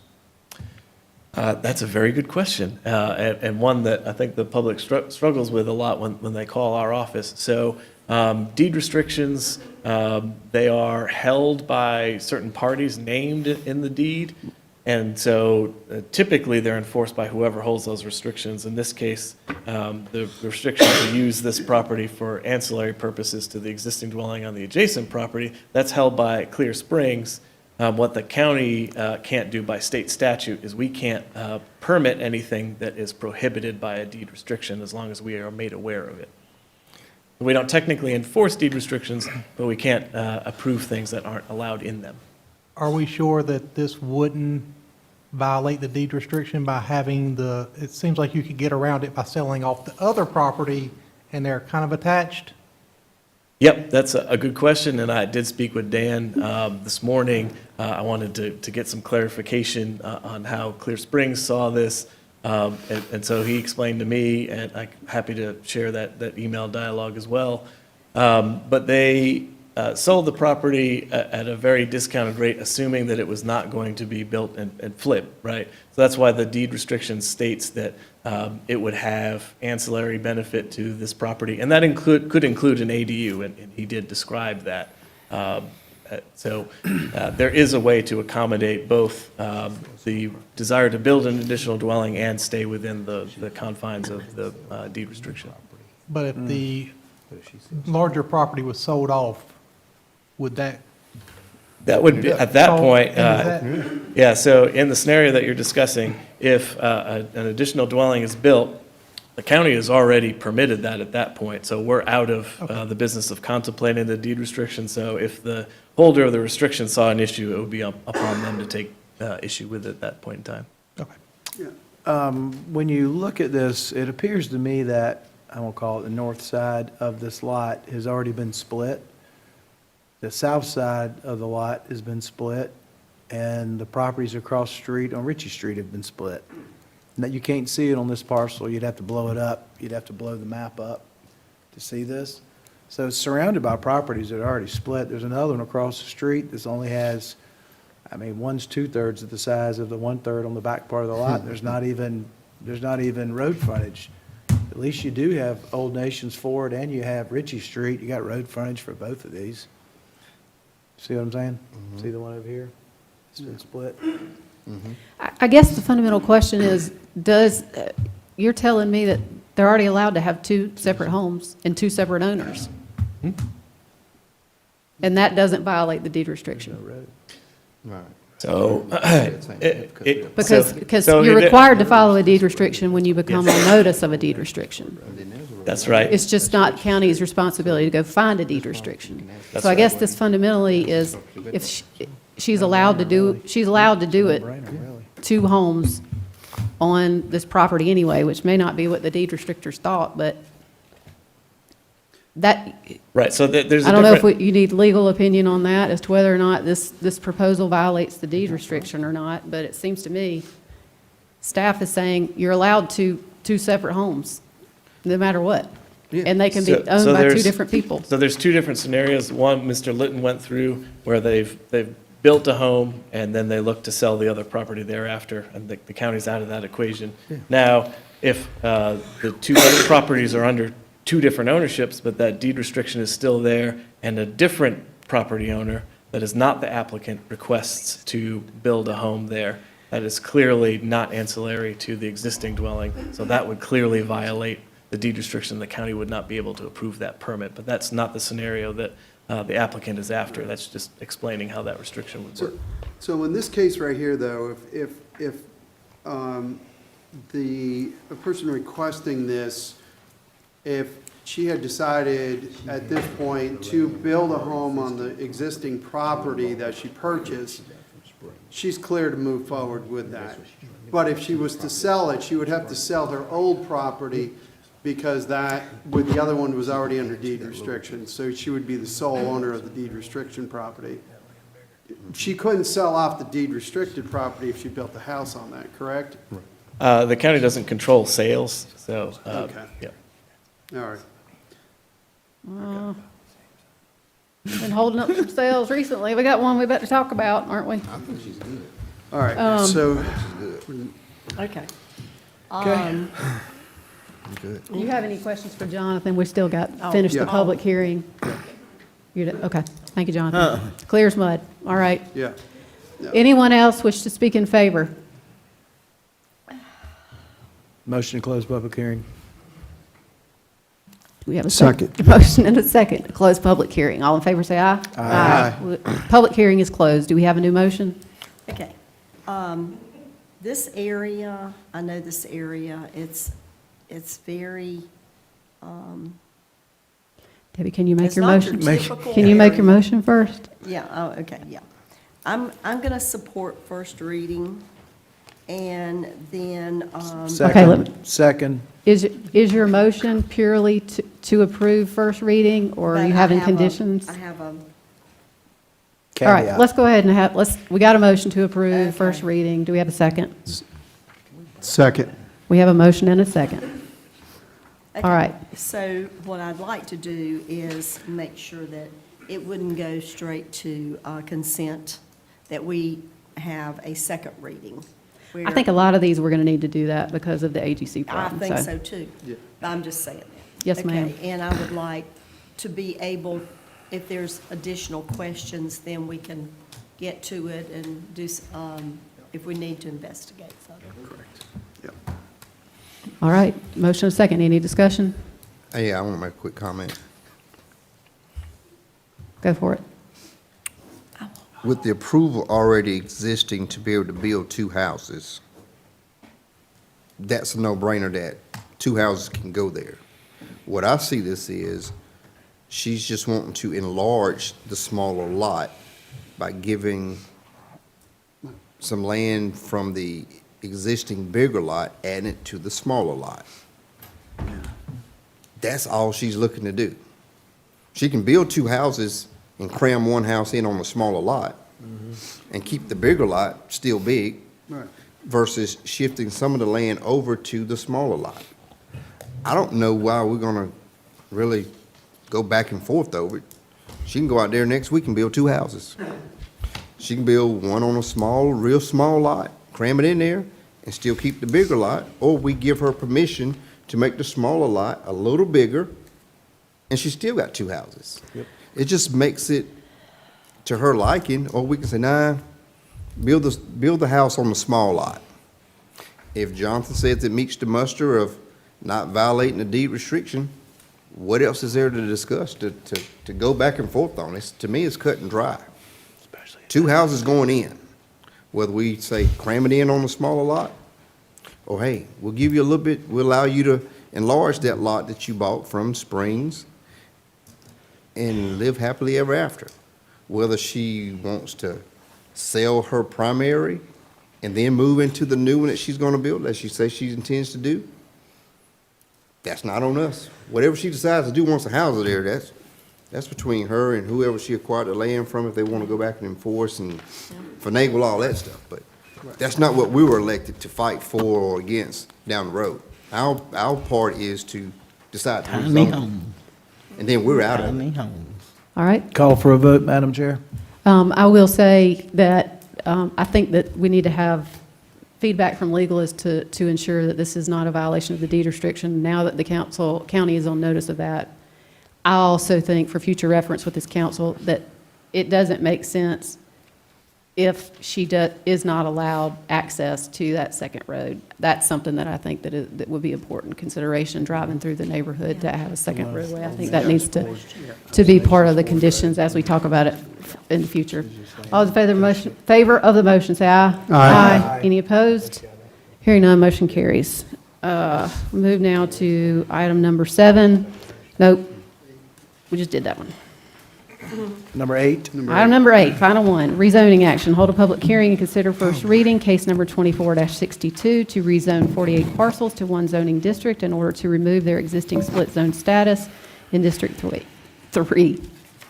Yes, so this application is a county-initiated rezoning. There's a couple of different zoning districts proposed to go out of into either AGC1 or RUD as part of this project.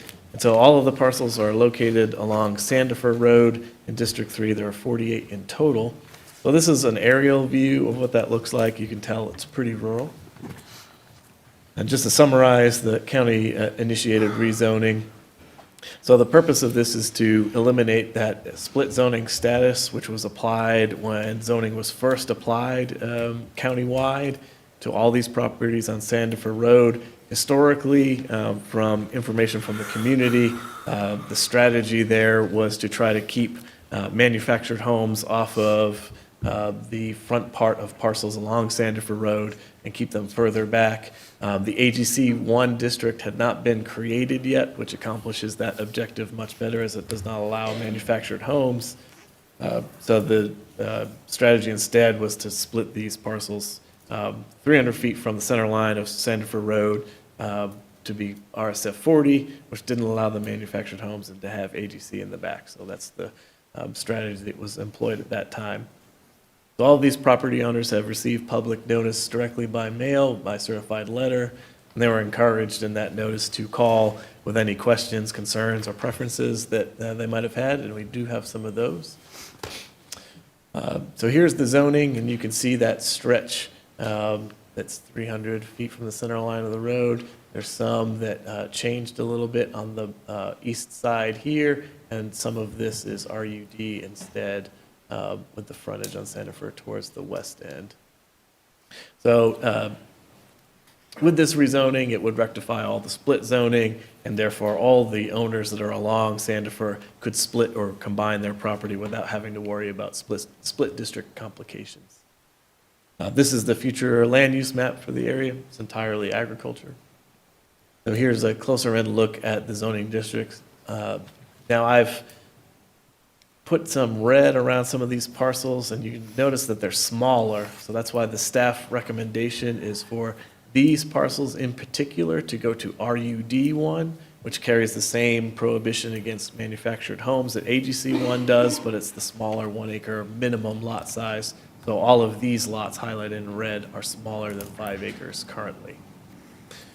So here's one of those from the previous slide.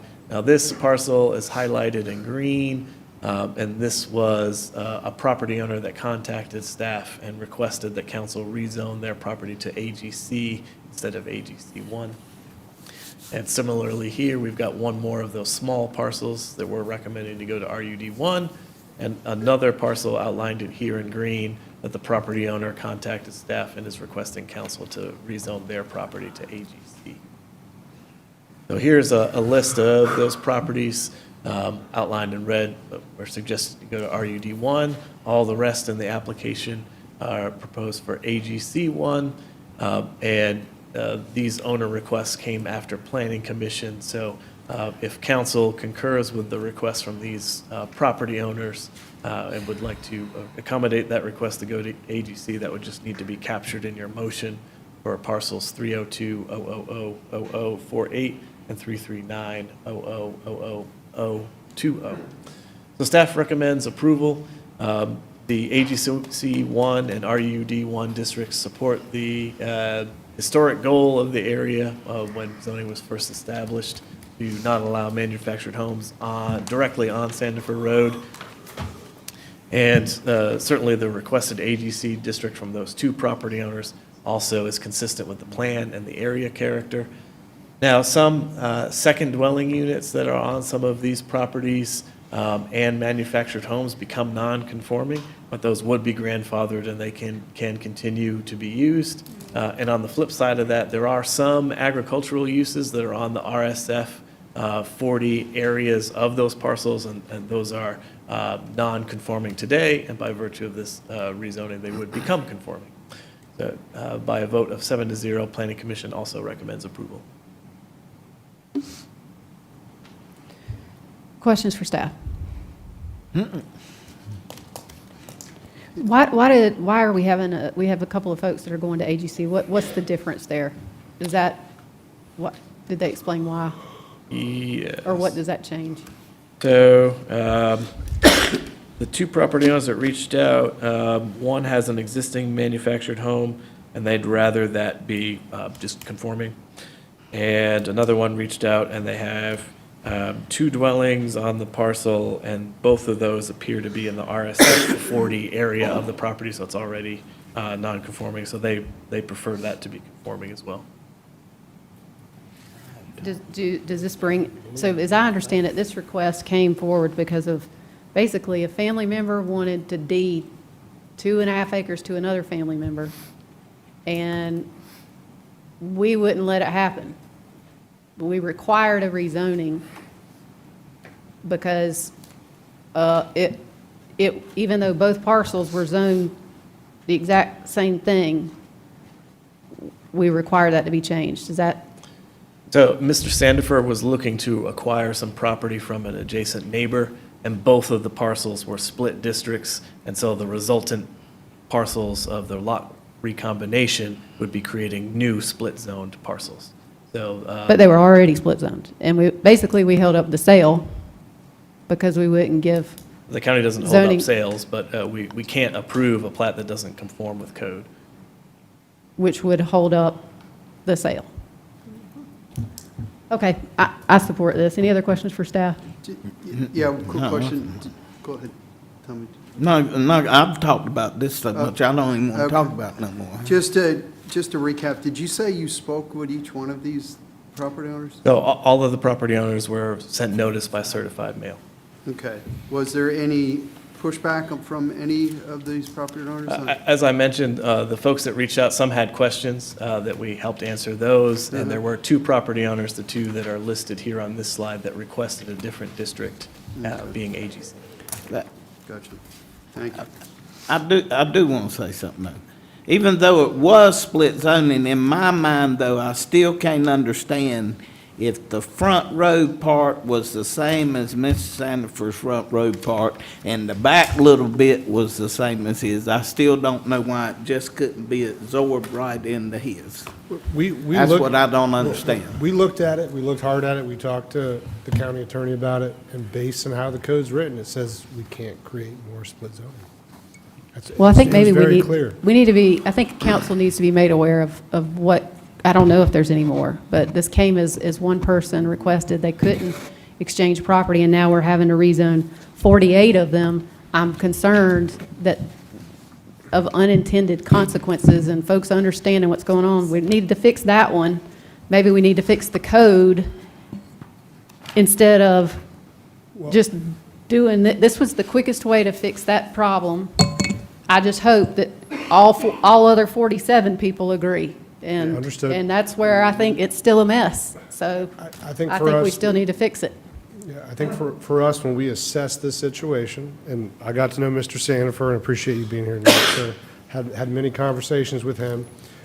We were trying to solve the underlying issue and the bigger problem. I think as I talked to Mr. Sandifer, as staff talked with him, I think we all understood that this was the bigger problem. The way the zoning was created on this road and that thin strip along the road was what was creating the problem. And we could solve that problem. Takes time, obviously, everything we do takes time, and I apologize for local government, everything does take time. But we wanted to make sure that we solve the underlying problem. And staff, we think this is the best way to do that, though it takes time, so I'm not going to argue with that. If we have another issue like this come up, though, from another resident, because I think we need to understand, council needs to be made aware of that, so that we can figure out, is the code the problem? The inflexibility to fix a split zone property and the prohibition on that when there's existing properties that exist, we need to look at that. But we're getting ahead of ourselves. Any other questions for staff? None. Thank you, Jonathan. Is there anyone here who wishes to speak against this request? Anyone who wishes to speak in favor?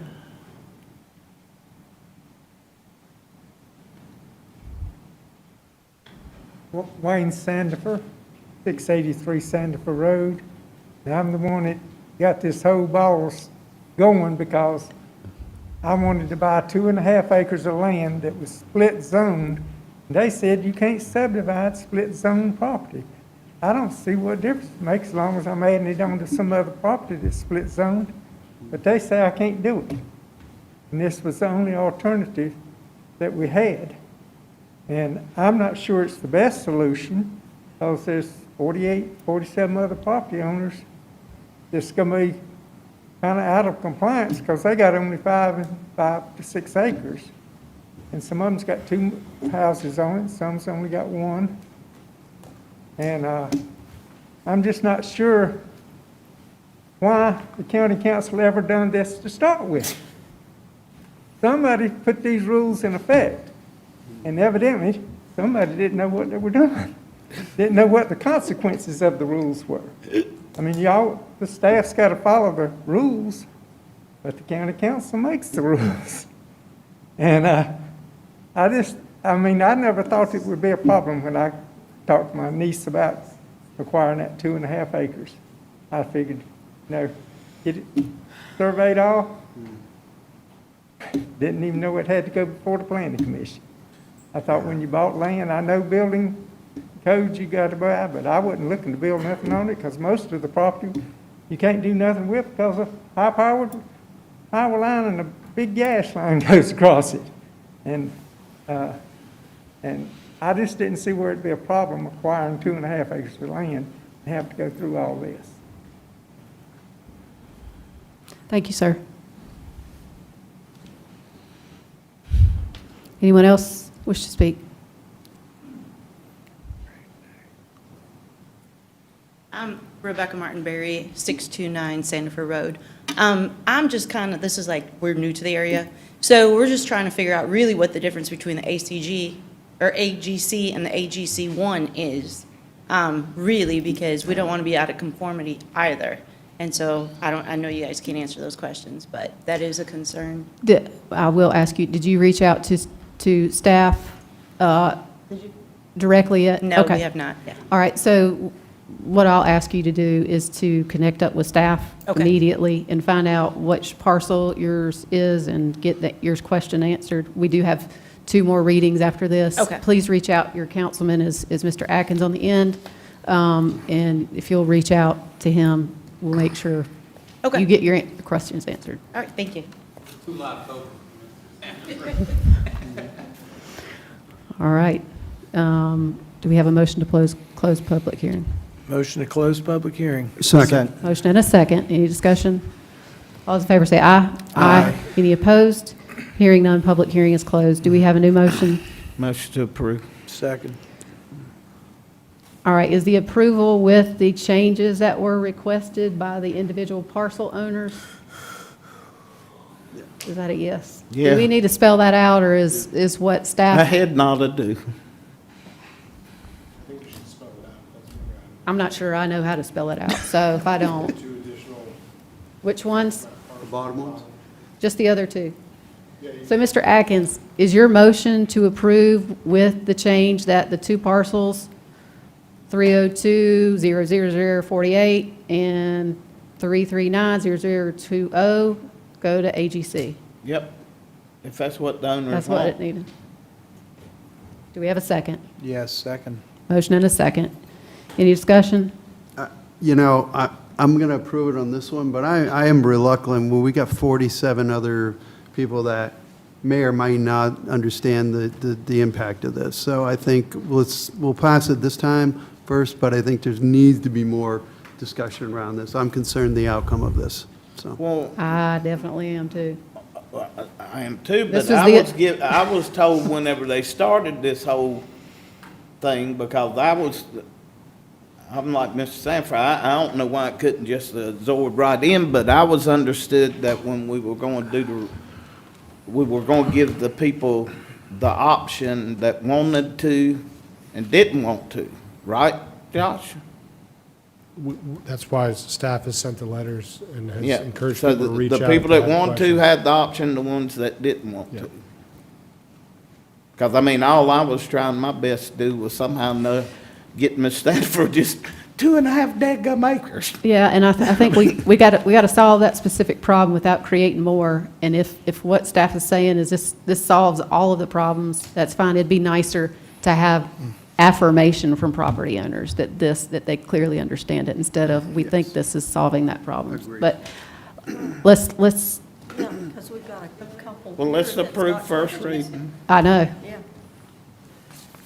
Could I just real quick? Actually, we've already closed the public Oh, hearing. I was just going to say, on the letter, it just says that it recommends that you go to the AC or AGC one. It doesn't give you anything else. Okay, you know what? We're gonna pass first reading as requested. I'd like a copy of that, if you could make sure council has a copy of that. And we'll have to revisit this at second reading. All those- Okay. all those- Motion to approve first reading, Yeah, we've already got that, right. and we're gonna put somebody out there on foot going door to door. That'd be you. No, no. All those in favor of the motion, say aye. Aye. Any opposed? Motion carries. Aaron can go. We do not have any old or new business. Committee and other reports. Planning and Zoning Committee, Chairwoman Debbie Cloninger. Yep. Okay, you guys have got a handout. Which you might want to keep handy. I wanted to be a teacher, if you didn't know. Okay, so, I'm gonna go through this, and I pray that we are not here for an extended time while I do this. Okay, so we had a Planning and Zoning Committee meeting on 12/19. In attendance was Councilman Bumprati and myself. And so these were the things that we talked about. First thing was the committee considered multiple options to select a date after which no lot in a minor, let me get my glasses on, in a minor subdivision could be split again into another minor subdivision. Okay, does everybody understand what we talked about? Okay, so you don't have that, this is just something on down the road. These are my notes from All right. that meeting. Okay. Okay. I was looking at this, so I'm sorry. I'm not sure I understood what you were saying. Okay, If you want- so we considered options to select a date after which no lot in a minor subdivision could be split again into another minor subdivision. Now, we had lots of talk back and forth and options that our planning department gave us. And so what we voted on to request an ordinance to codifying October the 21st, 2019 as the date that council defined minor subdivisions in the code.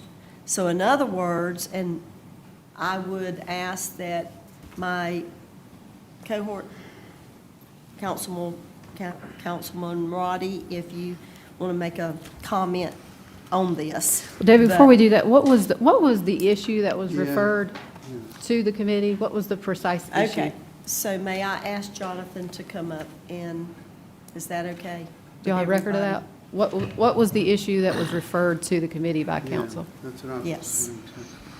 Yes, so there is a provision in code that does not allow a minor subdivision lot to be subdivided again into another minor subdivision. This is the Piano Key lot situation, whereby a developer could create 5 lots, wait a year, create 5 more, wait a year, create 5 more.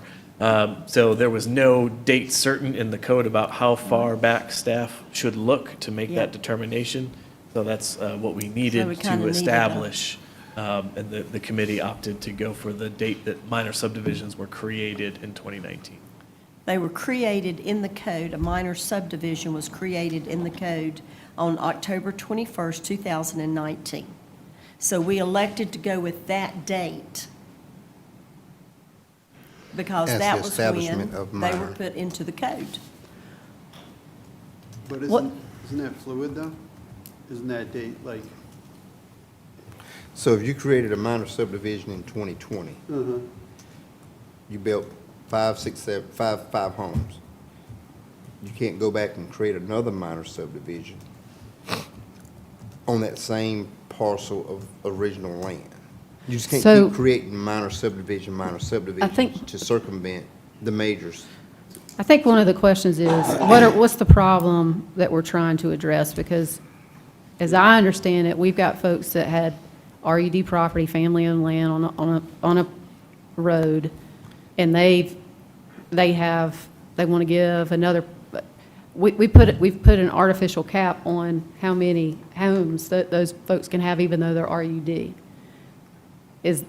So that's why I'm questioning what, was this brought up by council? Was this a specific initiative? I just want to make sure I understand what was specifically referred. Yes, so this is a question that keeps coming up from the development community, people that own property and are looking to subdivide it. There is no exact provision in code, so staff is relying on the similar time limit provision in the code currently that for family exemptions of 20 years, so that's as far back as we look and no further. But that's the uncertainty is in the air, so it would be helpful to have But was something the certain. staff, was this a staff? It was, staff brought it to the committee, which the committee. Staff brought the committee, this wasn't a count, well, So the committee brought it up to council and referred it back to the committee. but it was because y'all have identified an issue. It's We- not one of the ones that we No, originated a it's an issue concern that's about. in the community that we need to resolve. Part of the discussion, I think, if I remember correctly, we were talking about putting an end to not allowing these piano key bills on roads. Because if you allow 5 now, then a couple of years later, you allow another 5, you got a piano key build on the road. Versus if you started out and said you was gonna do 10, now you gotta make a subdivision off of that road where you turn off the road and build those 10 homes off the road versus 5. But isn't this really about like acreage, lot size, and location matters? And I have a concern that maybe this, and really where we are right now is just getting a report back from the committee. So I just wanted to make sure I understood where it originated from and what this was. The staff has identified this issue as a Something we question need to to ask address. developers. Yeah, and it does have based on the date that the committee chose of 2019, any lot that was created prior to that would be defined as a minor subdivision is not considered a minor subdivision any longer in the code. So there wouldn't be any question of, can I subdivide this property on an existing county road or not? Either were created prior to 2019 or were created after. Okay, And what then- else we got? We just keep going around and around in circles. Read fast. That little mouse on that wheel keeps going around and around. Okay, so the second item, the committee considered multiple options to relax the county's nonconformity restrictions and voted to request the following amendments to the code. Okay? A, to allow nonconforming lots to be made less nonconforming. An example would be allow 2 AGC parcels of 2 acres each to be combined to a 4-acre parcel. Okay, that's one thing. This is B, to allow nonconforming residential uses to be expanded as long as the expansion does not add new dwelling units. This is an example. An existing home in UD parcel could have an addition or a new accessory structure like a detached garage or a pool. Now remember, this was a non-conforming residential use. non-conforming, okay? So then C is to allow non-conforming, non-residential uses to be expanded internal to an existing building, to expand the footprint by 10% administratively, and to have the opportunity to request a special exception for the Board of Zoning Appeals for proposed footprints expansions over 10%. Okay, it's very hard for you guys to visualize this. To me, it would be very hard if you were not in our meeting and saw what we see from planning, who works very hard to give us all the counties and what they're doing. Like we have Lancaster and Chester, and we have like, what, 10 counties that we looked at, Bump, would you say? It was quite a few. Examples of what they did, and in Rock Hill, in the town of York. So I'm not so sure that, I'm going to give you an example on this. An existing liquor store in neighborhood commercial could expand to the suite next door inside an existing strip. It says expanding inside. They're not building a storage area outside or whatever. They would have to expand inside. Then another example is an existing cabinet production use in general commercial could add a reasonable 10% addition administratively, or could request a special exception to expand even larger. So it would be that 10%, a footprint of 10% would be to add offices for their administration.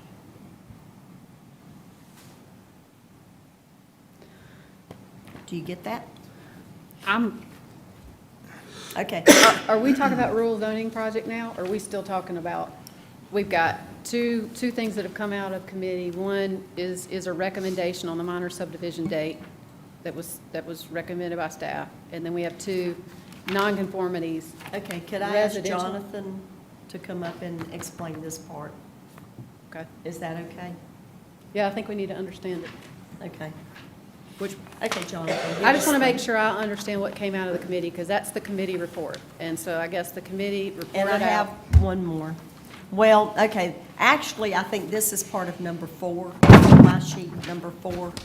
Is that right? So the first two items that the committee chairwoman discussed were items not related to the rural zoning project. So these are Right. items that they considered and have a recommendation for consideration of an ordinance down the road. And so they have a third item that they talked about, wall signs. There was no vote, just they requested more information. And the last item on there is the Yeah. rural zoning project scope. Is this. Number 4 was the committee heard and concurred with the rural zoning project scope as outlined by the staff. And so this is what we've talked about several times, that planning and staff are working on our zoning. It's a zoning project where they're looking at what is the purpose of each rural zoning district. I mean, they're going into depth to see lots of things that we've heard tonight about AGC and questions that you've had. It's like the more we have asked questions, their project has gotten bigger and more complicated. And so this was just giving you an idea of the things, am I right about this? The things that they are looking at to redo and then bring back to us. I think what I'm hearing you all say is that the committee, this is item number 4 that y'all Yes, considered. item number That the committee considered this, what is the scope of the rural zoning project? And you wanted to report back to council. This is what This is what you interpret the scope to be. Council now has to have an opportunity to take a look at it, make sure that's where, the direction we're headed. We first started with the Planning and Zoning Committee to make sure we were on point as staff with the expectations of the project. And now in the report out, yes, Councilmember Cloninger is sharing that with y'all, so y'all could double check to make sure you feel like everything's captured on here. Because we want to make sure we're meeting y'all's expectations. We want a feedback loop with y'all. We're trying to improve communications, so that's what we're trying to do. So when do we expect? Yeah. I'm sorry. Well, and that was going to be my next point, is that this is not a overnight sensation. It's going to take a while. And I think you guys talked about that it was going to be in, So we can talk about that length of time, and I'd pass this on to Tom to answer that question. I think part of this is, it's based on the scope of the project, what y'all want us to do. The more we engage with the public, the more we're out there meeting with people, listening to people, the longer it's gonna take. The less we wanna do that, the more we wanna engage with y'all directly, the quicker it will be. So I think that's the back and forth, but Tom, do you wanna speak to the timeline? Yes, please. Good evening, councilors, Madam Chair. We've had very constructive conversations in recent days since the committee meeting, myself, the county manager, the planning and development director, and we're mobilized to act on potentially a 6-month schedule.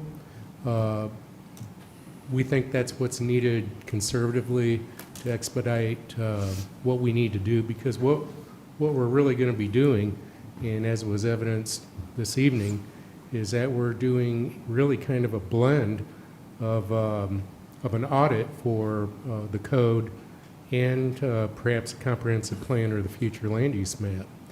So we think 6 months is reasonable. You know, there may be certain final actions where amendments to documents may have to be factored into that. And then when you look at the speed or the trajectory up or down, it's going to depend really on what I call the human aspect, because as we move this along, you know, there's going to be a little bit of process and ultimately some outcome. But whatever mechanisms we use in the human aspect, whether it's, for example, using the Planning and Zoning Committee, whether it's trying to entertain some kind of public feedback or feedback from the larger council, we have to build consensus. But we do think that the Planning and Zoning Committee can be the primary steering wheel for doing this audit or project. We would suggest some form or forms, again, of public input, particularly from citizens in the rural areas, but there may be some other stakeholders as well. We'd like to provide interim reports to the full council so we can keep you all apprised of how it's moving and how you all need to lean into it. And we may even look outward from, in terms of economic development, because one thing I've heard prior to coming here and since I've been here, albeit short, is I think in rural areas you want to try to be accommodating to smaller businesses, whether they're emerging cottage industries or other forms. Maybe it's traditional home occupations, but you need something that's a little bigger than a home occupation. And I've heard agritourism too, so we have to be conscious of that, but maybe getting input from either Mitch, who's working on small business toolkits, or maybe the larger economic development committee. It might be good to run things of what we're doing by them. But I think ultimately, we're very confident and optimistic that we can engage in a process and create some outcomes that you should all be able to approve of by consensus. Now, I will admit, and we have to be honest with ourselves, that doesn't mean whatever we try to fix or correct, there may not be a need for county-initiated amendments or actions to the code in the future, because anytime you make any significant change, however big or little, you have to make some tweaks down the line, because as the chair said, there's always unintended consequences. And, we're never going to make anything perfect because zoning has so many nuances, but our goal is to make it not only better, but much better. And our ultimate goal, if we had to do county-initiated rezonings, would be to minimize them as well. But I think we're mobilizing and forming a good plan. I don't want to be too bold or overconfident and say, or giving a drop-dead date of when we can start, but we want to make sure that we've cleared it with the county manager, that we have the time and the effort and the resources available, particularly the time, to devote to this, maybe at the sacrifice of a couple other things along the way. But if it's that important to you, we have to do what I say, sort of going into the submarine and submerge and get her done. Yeah. So, thank you, Tom. The one thing that, as I know, this is a big ship, right? This is a big ship. But where I'm concerned is that we need to make sure every scenario we've run across, everything we've talked about, we're understanding this is a real-life scenario, all right? And we make sure we track our real-life scenarios, and I think we need to apply that as a litmus test as we go through the modification of this code, so we're not waiting 6 months down the road as opposed to trying to utilize real-life scenarios to apply them into this new change scenario. You know what I'm saying? So we need to have measurable KPIs or, identify where we can actually see some performance coming out of it with real-life scenarios as we work through it. And I would say to complement that, I mean, just for myself this evening, every meeting, every experience, we have everything we touch with new zoning applications coming in that affect the rural areas. It's an opportunity and it's a learning experience to help us chronicle all of these things to try to get it as right as we can the first time. Yeah. Thank you. Thank you. The interesting thing when we looked at all the other counties and what they have and their different zoning districts, we have many more zoning districts than. We have a lot of high-density zoning districts to be such a rural county. Yeah, I mean. We don't have. It was very eye-opening, I think, Bump, didn't you? It was pretty See good. I that. wish the rest of council could kind of get the opportunity to get walked through, like me and Debbie saw the options Yeah. and what some of the other counties were doing. Yeah, because, I mean, it's like, whoa, Greenville has 2 or 3. We have just a lot of stuff, so I think this is needed. It's really needed. If council will take a look at that and digest that, and we'll follow up, this is going to be extremely important. And I have to echo what Mr. Audit said. I think when we have specific examples come up, I think we need to fix those, especially when we have majority count says it shouldn't look like this. Let's fix it for that person, and this is going to be the longer haul that we need to look long-term with. We need to fix the immediate ones and then consider those when we're making the long-term fix. Well, we did talk about one other item that needs to be speeded up a All little bit, right. too. Was that on your agenda? Yes. Okay, so we What? heard information. We heard information regarding the impact of limiting wall signs to 1 sign per wall in our code. And the committee requested more information and some detailed options to consider at our next meeting. So that would be like one of the things that's like we need to get on the stick about this is the Harris Teeter in Lake Wiley. So we will be doing that. Is that the wall sign issue? I wasn't even really sure why we referred it. Is that the specific issue with Harris Teeter? We're hearing that from developers in general, but this is an opportunity to add clarity and help. Okay. All right. We do not have any citizen concerns. Councilmember new non-agenda comments. Do we have any? Yeah, I got one real quick. First of all, I want to thank the council, each and every one of y'all for that vote tonight, for being vice chair. I really appreciate it. It's an honor, and I really appreciate y'all. I think. Strong-armed us, man. Yeah, that's it, man. That's it. I'm excited about 2025. I think that we're going to have a great year and bringing back some incredible things to the people of York County, so I'm looking forward to it. So thank you all again, and thank you, York County. Appreciate y'all. Well, I think y'all waited me out. I've been up since 4:45, had to work, so I think I'm all spent out. I'm gonna save my comments to the next meeting, but Happy New Year to everybody and happy 2025. Look forward to another good year. Get an opportunity to work with Andy, get an opportunity to work with a new sheriff, get an opportunity to work with some people who got reelected and continue to do what we do here at York County. And I want to say to Andy, welcome to the team. Look forward to the ride.